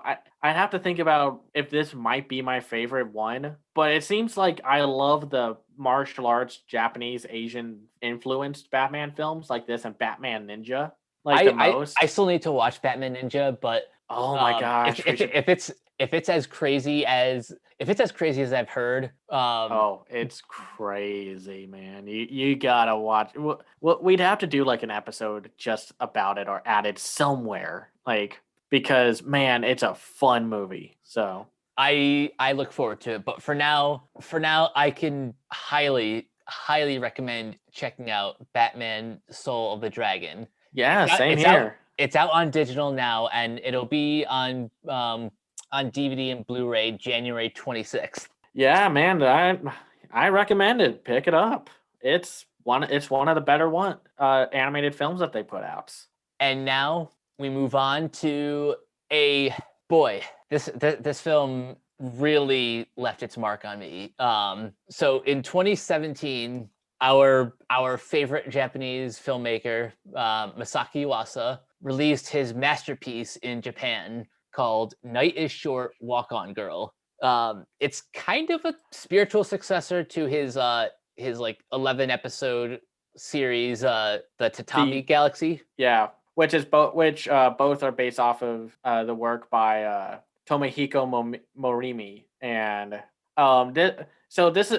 this movie has kind of an interesting place, an important place in Masaki Yuasa's career because Yuasa, worked on a lot of like Shin-chan stuff and other anime series, and then he was given his directorial debut in 2004 with Mind Game, and it was critically loved, but it bombed at the box office. And it kind of hurt his career, unfortunately. So he went back to doing like work for other studios. And and he also founded his own studio to make the anime that he wanted to make. And then also did like outsource work. Like there's a very famous Adventure Time episode that he directed. Oh yeah, Um, I've heard of that one. and golly, Adventure Time, that's another series that's just going to take forever for us to tackle. We'll have to do that one in chunks. And then basically like it's not like he was struggling, but there was definitely like he wasn't having like the most fruitful career. And then in 1 year, just a span of a month from each other, he released Night is Short, Walk On Girl, and Lou Over the Wall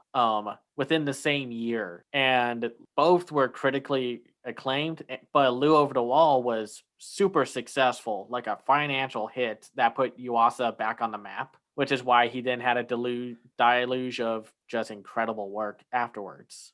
And unfortunately, due to Lou Over the Wall's success, Night is Short, Walk On Girl got kind of buried under all that success, which is a shame because boy, howdy, Night is Short, Walk On Girl is quite a treat of a film. Mm-hmm. So I want to talk about this. I'd like to talk about the plot synopsis for this one Go ahead. because this one is very personal to me. This is by the way, this was also one of the first films shown at the very first Animationist Film Festival. It was the last film shown on the last day of the festival.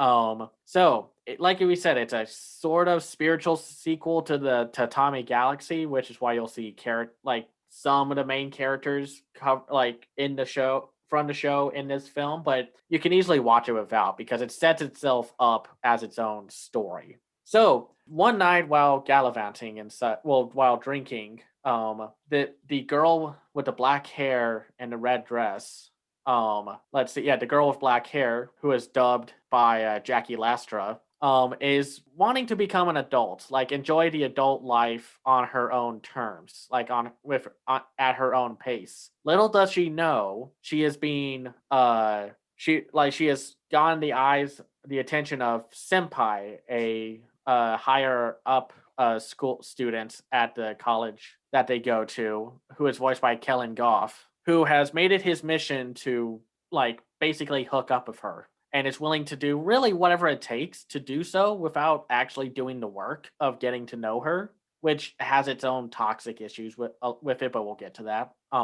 And basically it turns into a very odd night of drinking, encountering weird characters, going to weird festivals, and really just learning about life and our connections with one another and to the world around us. So the one thing that I think makes this film unique is that like there is sort of a plot, but it's not really the focus. It's more of just this black-haired girl going around and encountering different people like Ryoko Hanuki and Saitaro Higuchi, two on like late night shenanigan individuals who go around drinking for free and sneaking into parties.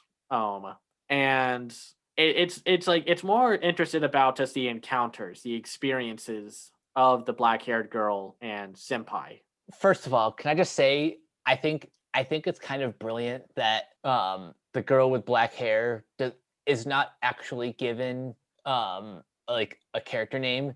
And one reason is because it doesn't matter because she is more or less the audience surrogate. Yeah.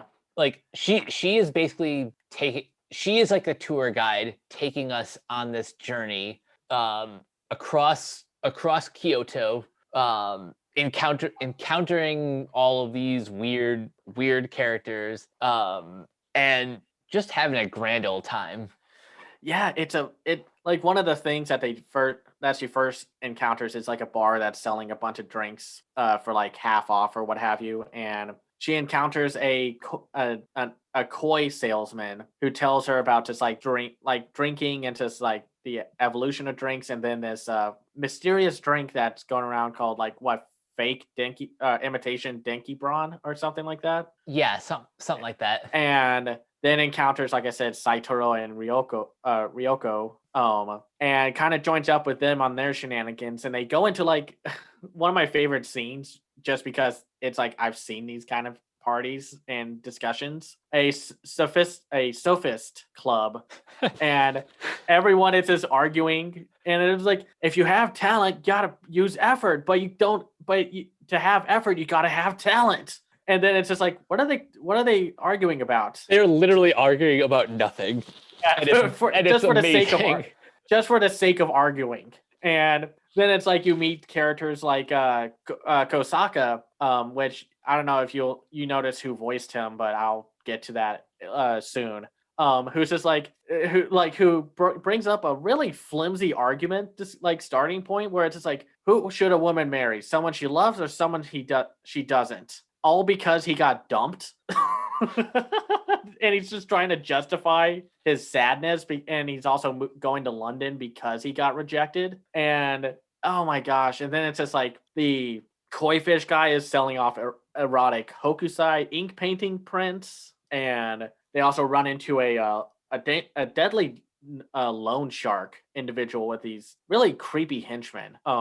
And then of course like just shenanigans ensue, and it's probably one of the best moments. It's one of the first moments where the black-haired girl runs into like kind of a philosophical quandary, because she's the loan shark is really cynical. He thinks life is just miserable and pitiful because his life has been unfulfilling and terrible. And then she's like, but life is amazing. It's wondrous. Like if you just go down a certain path, you keep on walking, you'll encounter things that may change your life, and beats him in a drinking game. And like, what did you think about like this first sequence? Like, I think let's go through this bit by bit because there's a lot to talk about, and it's very episodic in that format. Yeah, I think we'll start with that being a positive, that you don't need, like, movies can be great for a lot of different reasons. Not every movie needs to have the traditional 3 act structure. I kind of like I like the sort of episodic flow of these are just 3 very specific Encounters. encounters, situations that the black-haired girl just happens to like stumble into. But that very first like philosophical debate between Rihaku and the girl is probably one of the most profound moments in animation. Yeah. Because it's kind of the ultimate. It's the ultimate generation gap, and it's like a pretty literal visualization of your glass being half empty or half full. Yeah, no, it was just interesting to see this because, like, man, no, keep going, man. I could gush about this film all day, actually. Like, I think I've said my piece pretty much about that moment, because that's pretty much the culmination of, I guess, the first episode of this story. But one thing in general that I love is this movie kind of breaks the rules. It does show don't tell and tell don't show at the same time. Like no, that's true. Like, well, I have not seen the original Japanese language of this. I've only watched the dub, but what I've noticed about the dialogue just in general is they talk a lot. Like, it gets pretty chaotic too. We'll get to the ending in a minute, but as chaotic as the dialogue gets, the visuals are just all over the place. Yeah, sometimes it can be grounded, sometimes they are surreal, and sometimes they're a mix of both. And it like, for example, the next encounter is when the black-haired girl and Saitaro and Ryoko see like a pamphlet or like a flyer for a used book market. And this is where I think the film hits its overall theme connection, because she thinks that she finds like one book that's like, oh man, I had this when I was a kid. And then she runs into a supposed god, the god of used book markets, which is very humorous. But then he kind of, the god of used book markets talks about how every book there is connected in a very interesting way, because throughout the film, and like you said, the mix of show don't tell and tell don't show, everything is constantly connected, because you'll see characters pop in and out from time to time, and then sometimes they'll play a major part, sometimes they'll play a minor part within where they are. Like you'll see like the koi hint guy, Toto. You'll see one of his friends, the guy with the hat, Chitoseiya, go to a black market auction to go get some of a book of the erotic Hokusai prints, and then like you'll see like director Akagawa, who they meet at that bar at the beginning. At the debate thing at the school festival. And I guess I've been kind of saving up for this. Here is how we can to explain the theme of connection and what the philosophical talk from the god of used book markets goes to. Let's talk about the English cast for a moment, because this is the first time that the film has been dubbed into English. They because when it was originally released, they didn't, because once you realize what kind of film this is, it's a very dialogue heavy film, like Mike said, and it's also a lot of singing and very different emotional ranges. For like, there's yelling, there's quiet moments, there's before we get to the voice cast, another one of my favorite things about this is the running gag of the gorilla musical. Oh, well, we'll get to that, because that's a great little moment. But let's just quickly go through the voice cast. So here's how we're going to connect everything. I'm going to go through a few of the voice actors and connect them to previous episodes and other things that we are working on. So Senpai is voiced by Kellen Goff, who is the English voice actor for Hoodlum from Akudama Drive, Nice. and Oval Hall from My Hero Academia. Black-haired girl is voiced by Jackie Lastra, who I would know her more from Konosuba, God's Blessing of This Wonderful World, Legend of Crimson. Let's see here. Patrick Seitz voices Don Underwear, the man who vowed to not take off his underwear until he meets the fated significant other in the film. We just heard him in Batman Soul of the Dragon as King Snake, and let's see, and he's also like Endeavor. He's like Endeavor from My Hero. He's Tigra in the Thundercats Roar cartoon. And Frankie Paul Guyet, who voices Saitaro, is also the voice of Gerard, the villain from Lupin the Third and First. Yeah, that adds up. And then Carrie Kiranen, who is Ryoko, is the voice of where is it? I got you. Yeah, Masato Katsuragi from the Netflix dub of Evangelion, which we'll be talking about in the future. Dino Andrade, you would know if you played like the Batman Arkham games. He's Scarecrow. Let's see here.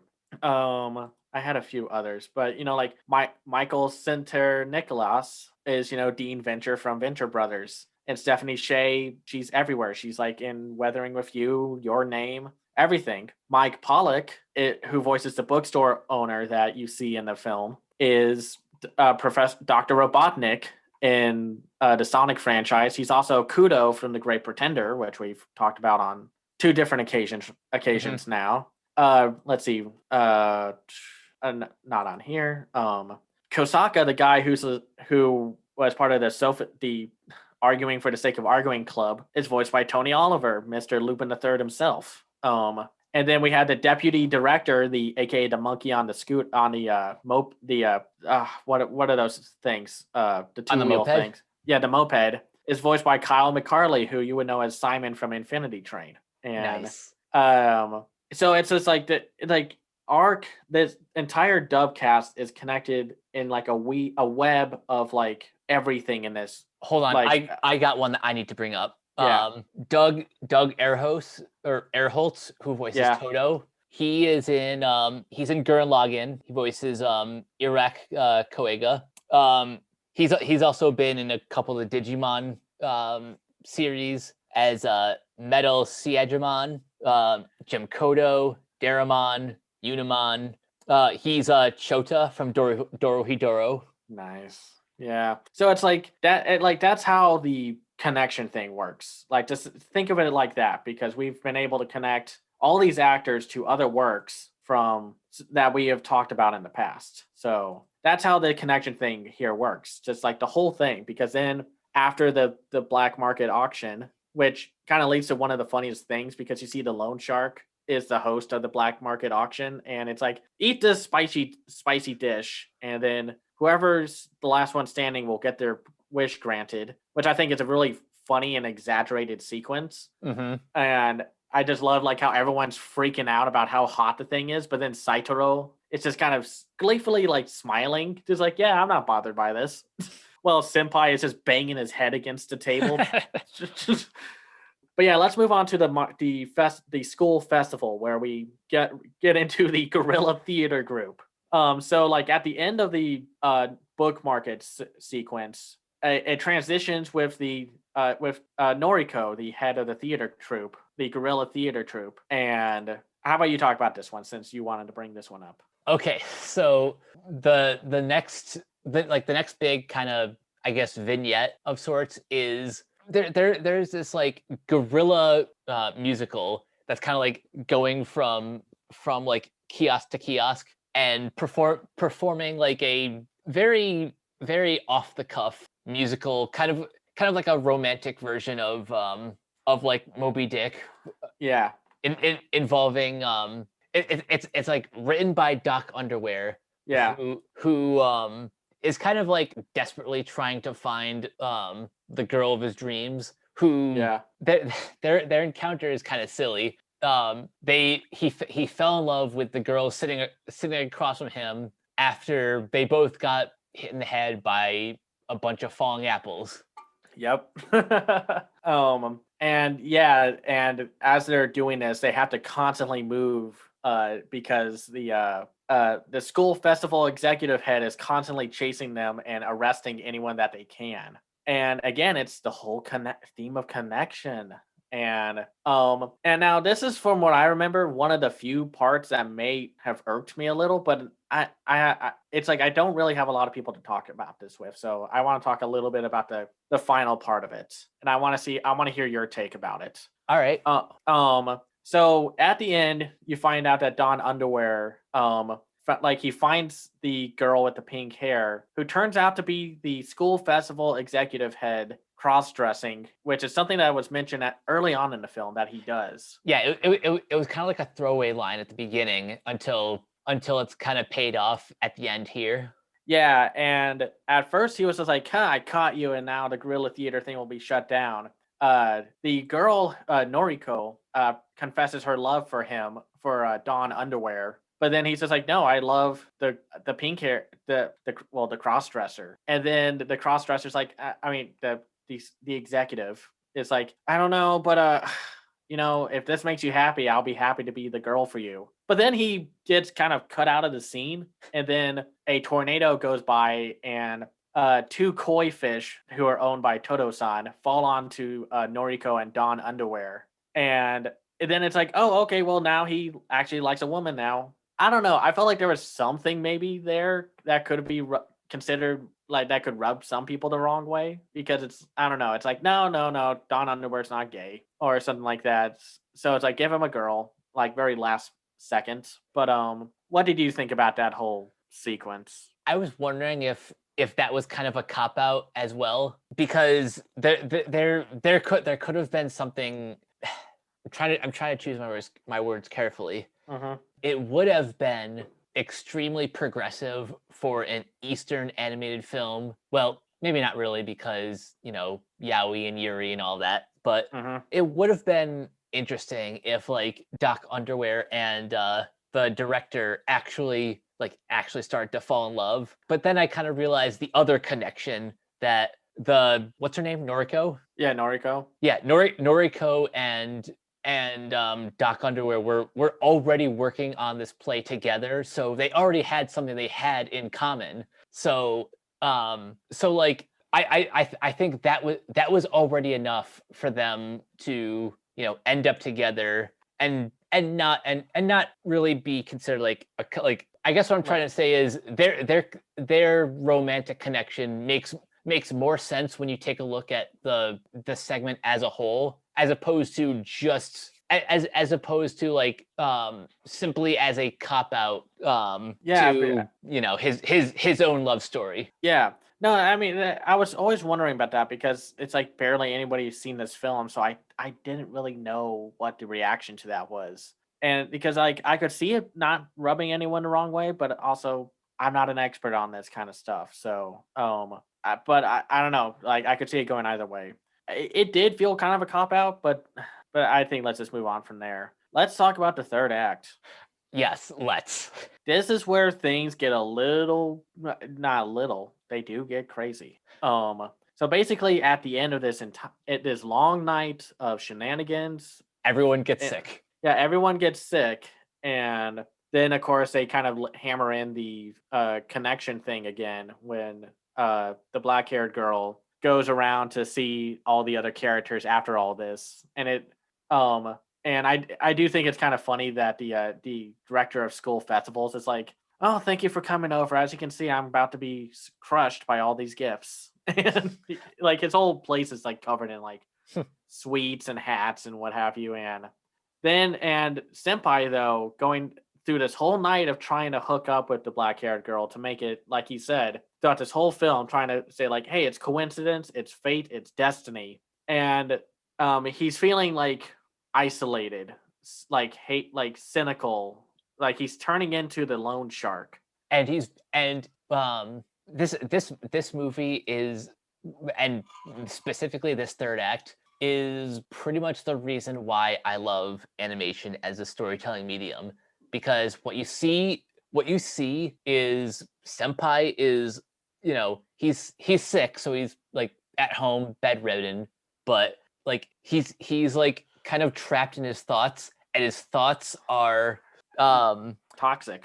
Picture the like that meme from SpongeBob of, you know, all the people in his head like going all crazy because this is from the diner episode. Yeah, where it's like he forgot his name.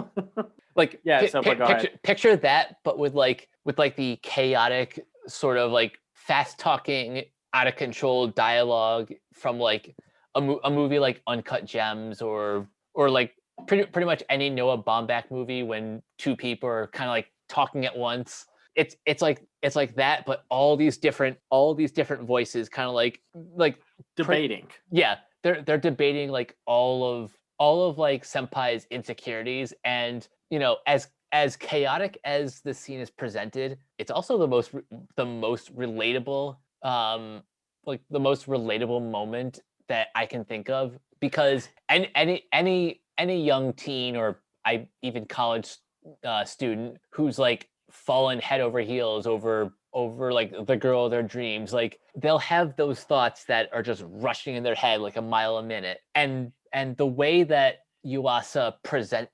stages and presents all of this with the animation kind of like going completely off the rails, is just it's relatable. He gets it, man. He gets people, and he understands that like life is crazy. It's out of control. You can't predict what's going to happen. But he also believes in connection and coincidences or fate. Like, yeah, it's like his whole arc is kind of learning how crummy he is as an individual, because he's essentially kind of stalking this girl and everyone calls him out on it. And even like at the very beginning, like the director of festival operations is like, are you just going to keep staring at her? And he's just like, no, I have a plan. This is what I'm going to do. And the director just kind of shrugs it off. But of course, Dawn Underwear is just like, no, that's not manly. Go talk to her.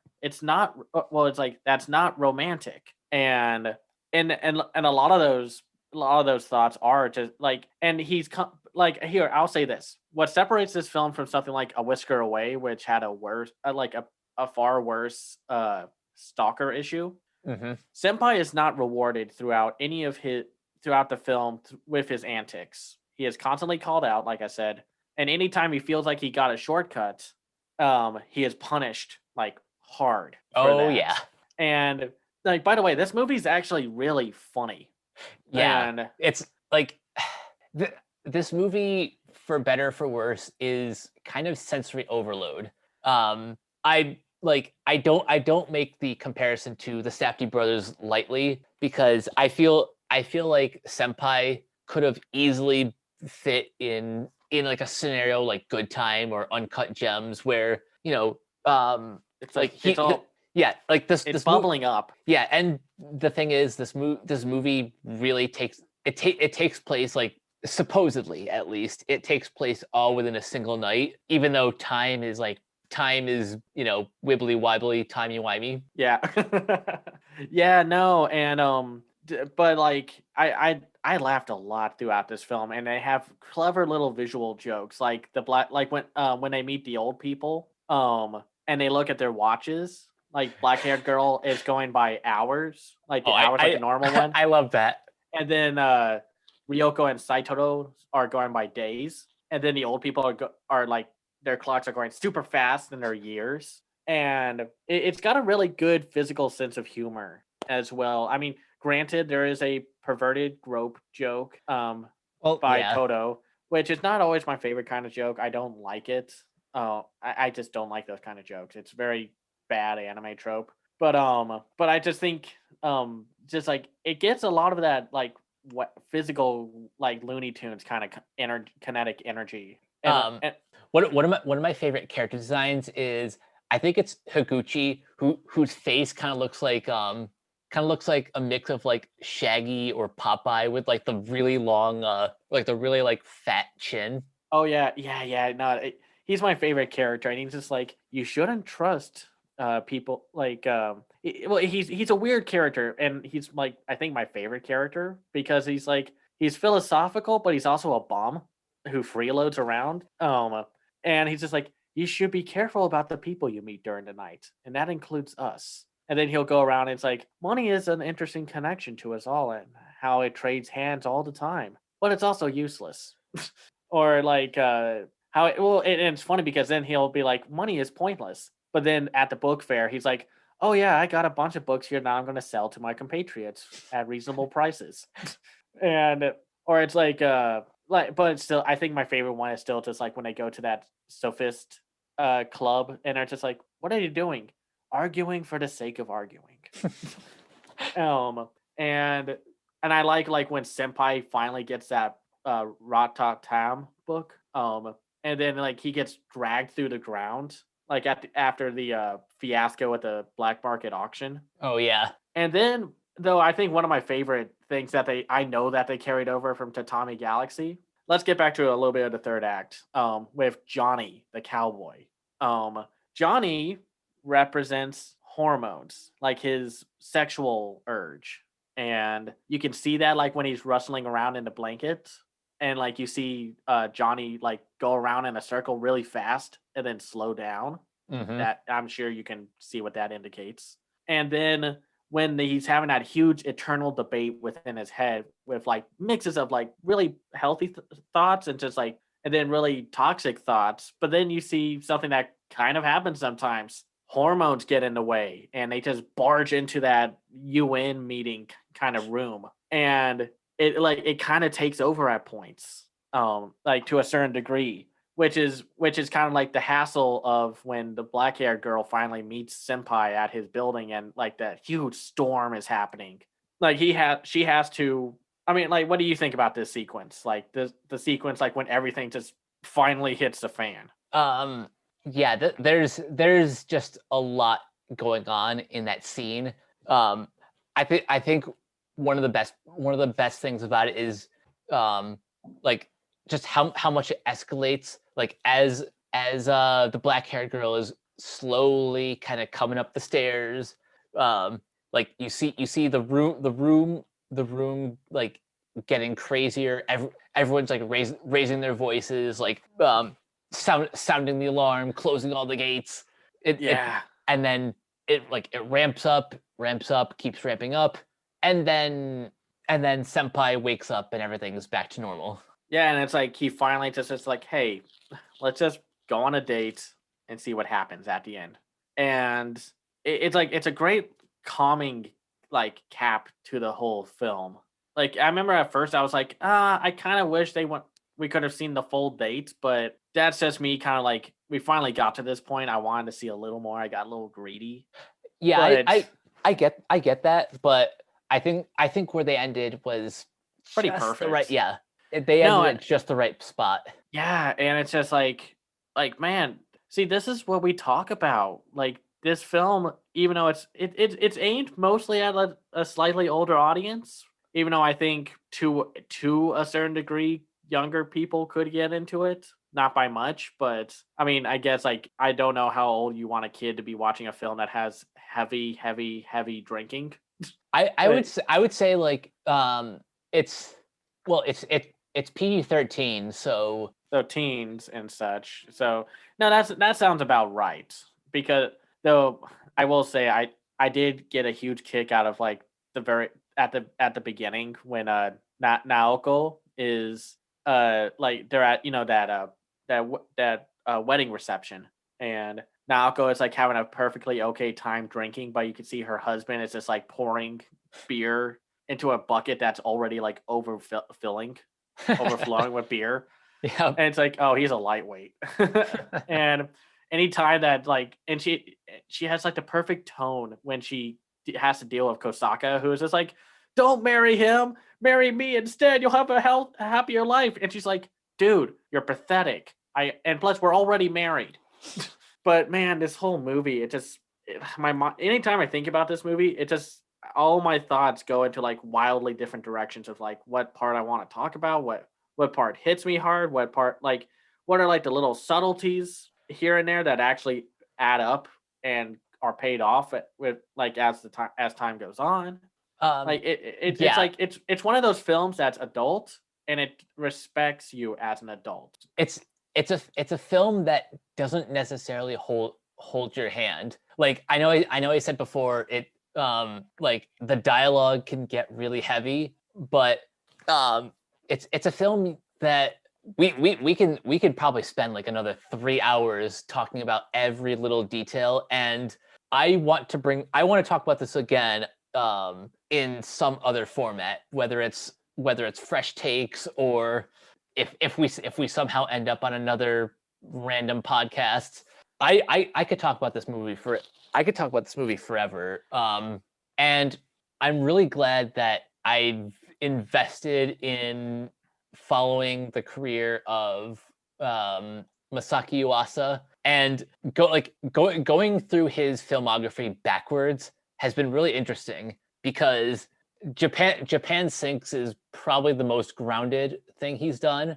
And following that, we watched Ride Your Wave, which has a little bit of magical realism, but is otherwise a pretty sweet love story. This, however, this is just it's organized chaos, but chaos nonetheless. I mean, I don't know what you expect when there's a literal line that says like, "Is it a coincidence?" Like with the koi fish falling and Dawn underwear.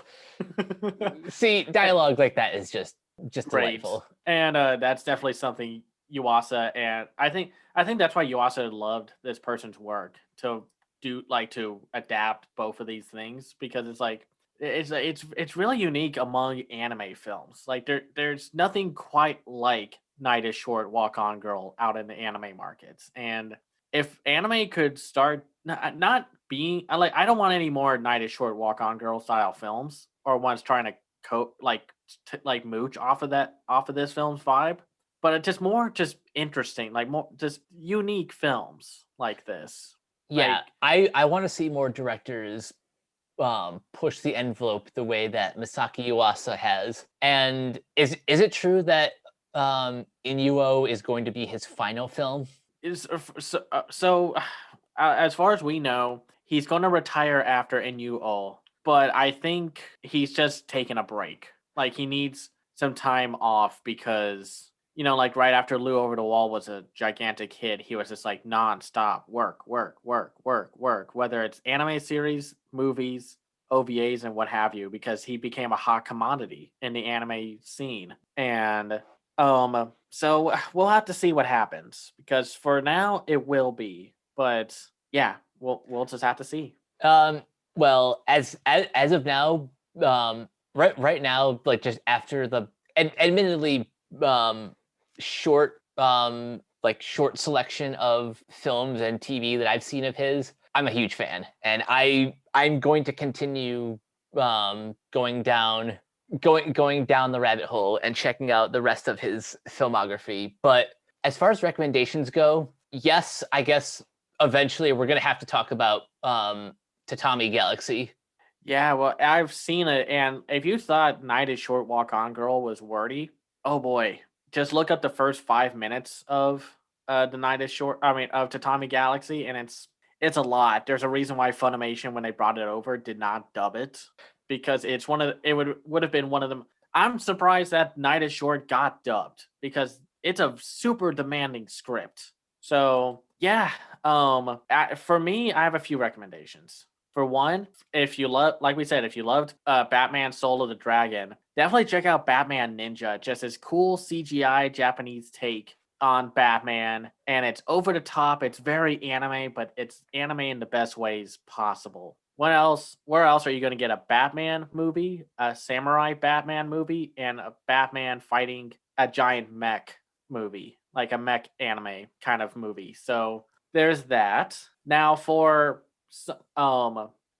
since like Masaki Yuasa likes to kind of flip and play with certain tropes, I'm going to recommend one of the anime I'm watching now. It's called Suppose a Kid from the Last Dungeon Boonies Moves to a Starter Town. That's a long title. It has a different title in Japanese.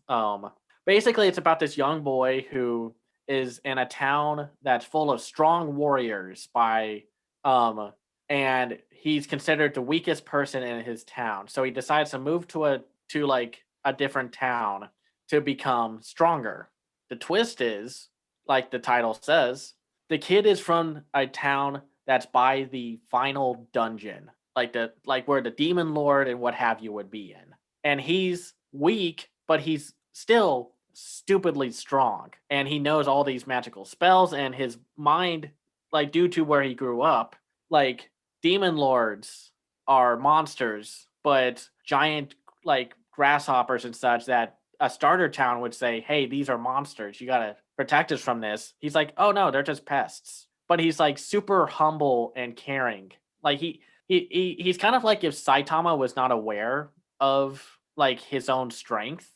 And it's a super funny show so far. I think there are only 2 or so episodes What's the name of this again? Suppose a kid from the last dungeon boonies moves to a starter town. Its Japanese title is Tatoeba Rasuto Danjon Me no Mura no Shonen ga. Yeah. Taoteba last dungeon Mei no Mura no Shonen ga Joban no Machi de Kurasu Yona Monogatari. Okay, yeah, that's a mouthful. And it plays with tropes like in the first episode you meet like this princess who's called the Belted Princess. And because she has a cursed item on her head, and of course our main character, Lloyd, unintentionally cures her of the curse, and she is a play on the manic pixie dream girl for these kind of fantasy anime, except they take a note from the Konosuba route and make her a crazed induced yandere, which is like a stalker girl. And she is utterly delightful as a character, even though it's like what she is not healthy mentally. But and then it's like it's all really funny, because then it's like it's so hard. I can't spoil any of it. Just know it's like it's a anime from Light Films, and it's just funny. It's a great fantasy anime that I highly recommend watching. I am very much looking forward to this. I have one more recommendation, but it's not a movie or TV show. It's actually a YouTube channel called The Cartoon Cipher. So if you're curious about sort of like how the sausage is made in terms of English dubbing for anime and other like voice actor insider baseball, this is probably one of the best channels that have a lot of interesting video essays about like how the industry works. One in particular that I would recommend is it's one that revolves around replacing voice actors, and it talks about, you know, sort of how and why certain actors are hired on certain projects. And one of the examples is Neon Genesis Evangelion, how when Netflix acquired the rights, they completely redubbed the series with all new voice actors that sounds a lot better than the original ADV dub. But if you're interested in sort of the business side of anime dubbing, you're going to want to check out this channel. That's awesome. I'm going to watch it and check it out. Well, yeah, I never really thought about recommending channels. But yeah, no, I dig all of these recommendations. Yeah, we packed a lot of good stuff in this episode. I'm super glad that you introduced me to Masaaki Yuasa. He's a director who I hold in pretty high regard, and I can't really say that about a lot of animation directors. He's a director who's ready to break the mold of how anime is made and how it's defined, kind of like how Mamoru Hosoda does this. And there needs to be more directors and creators like that. Just kind of like, because as much as I love anime, there are definitely things anime can improve on. So, but yeah, no, whatever happens with Yuasa, I'll be there to watch whatever he's working on or support whatever he does next. Same. Well, that brings another episode to a close. Before we get out of here, Cameron, where can everyone find you online? You can find me on Twitter at Cam's Eye View. I run my own website called camseyeview.biz where I review animated films called The Other Side of Animation. I have a Patreon at patreon.com/camseyeview. You can also find me in the Renegade Pop Culture Facebook group. I'll post there from time to time about certain animation things that we might like to do. So that's where you can find me. And you guys can find me on Twitter and Instagram at Captain K42. Check out all my quick thought reviews on letterboxd.com/CoachK42.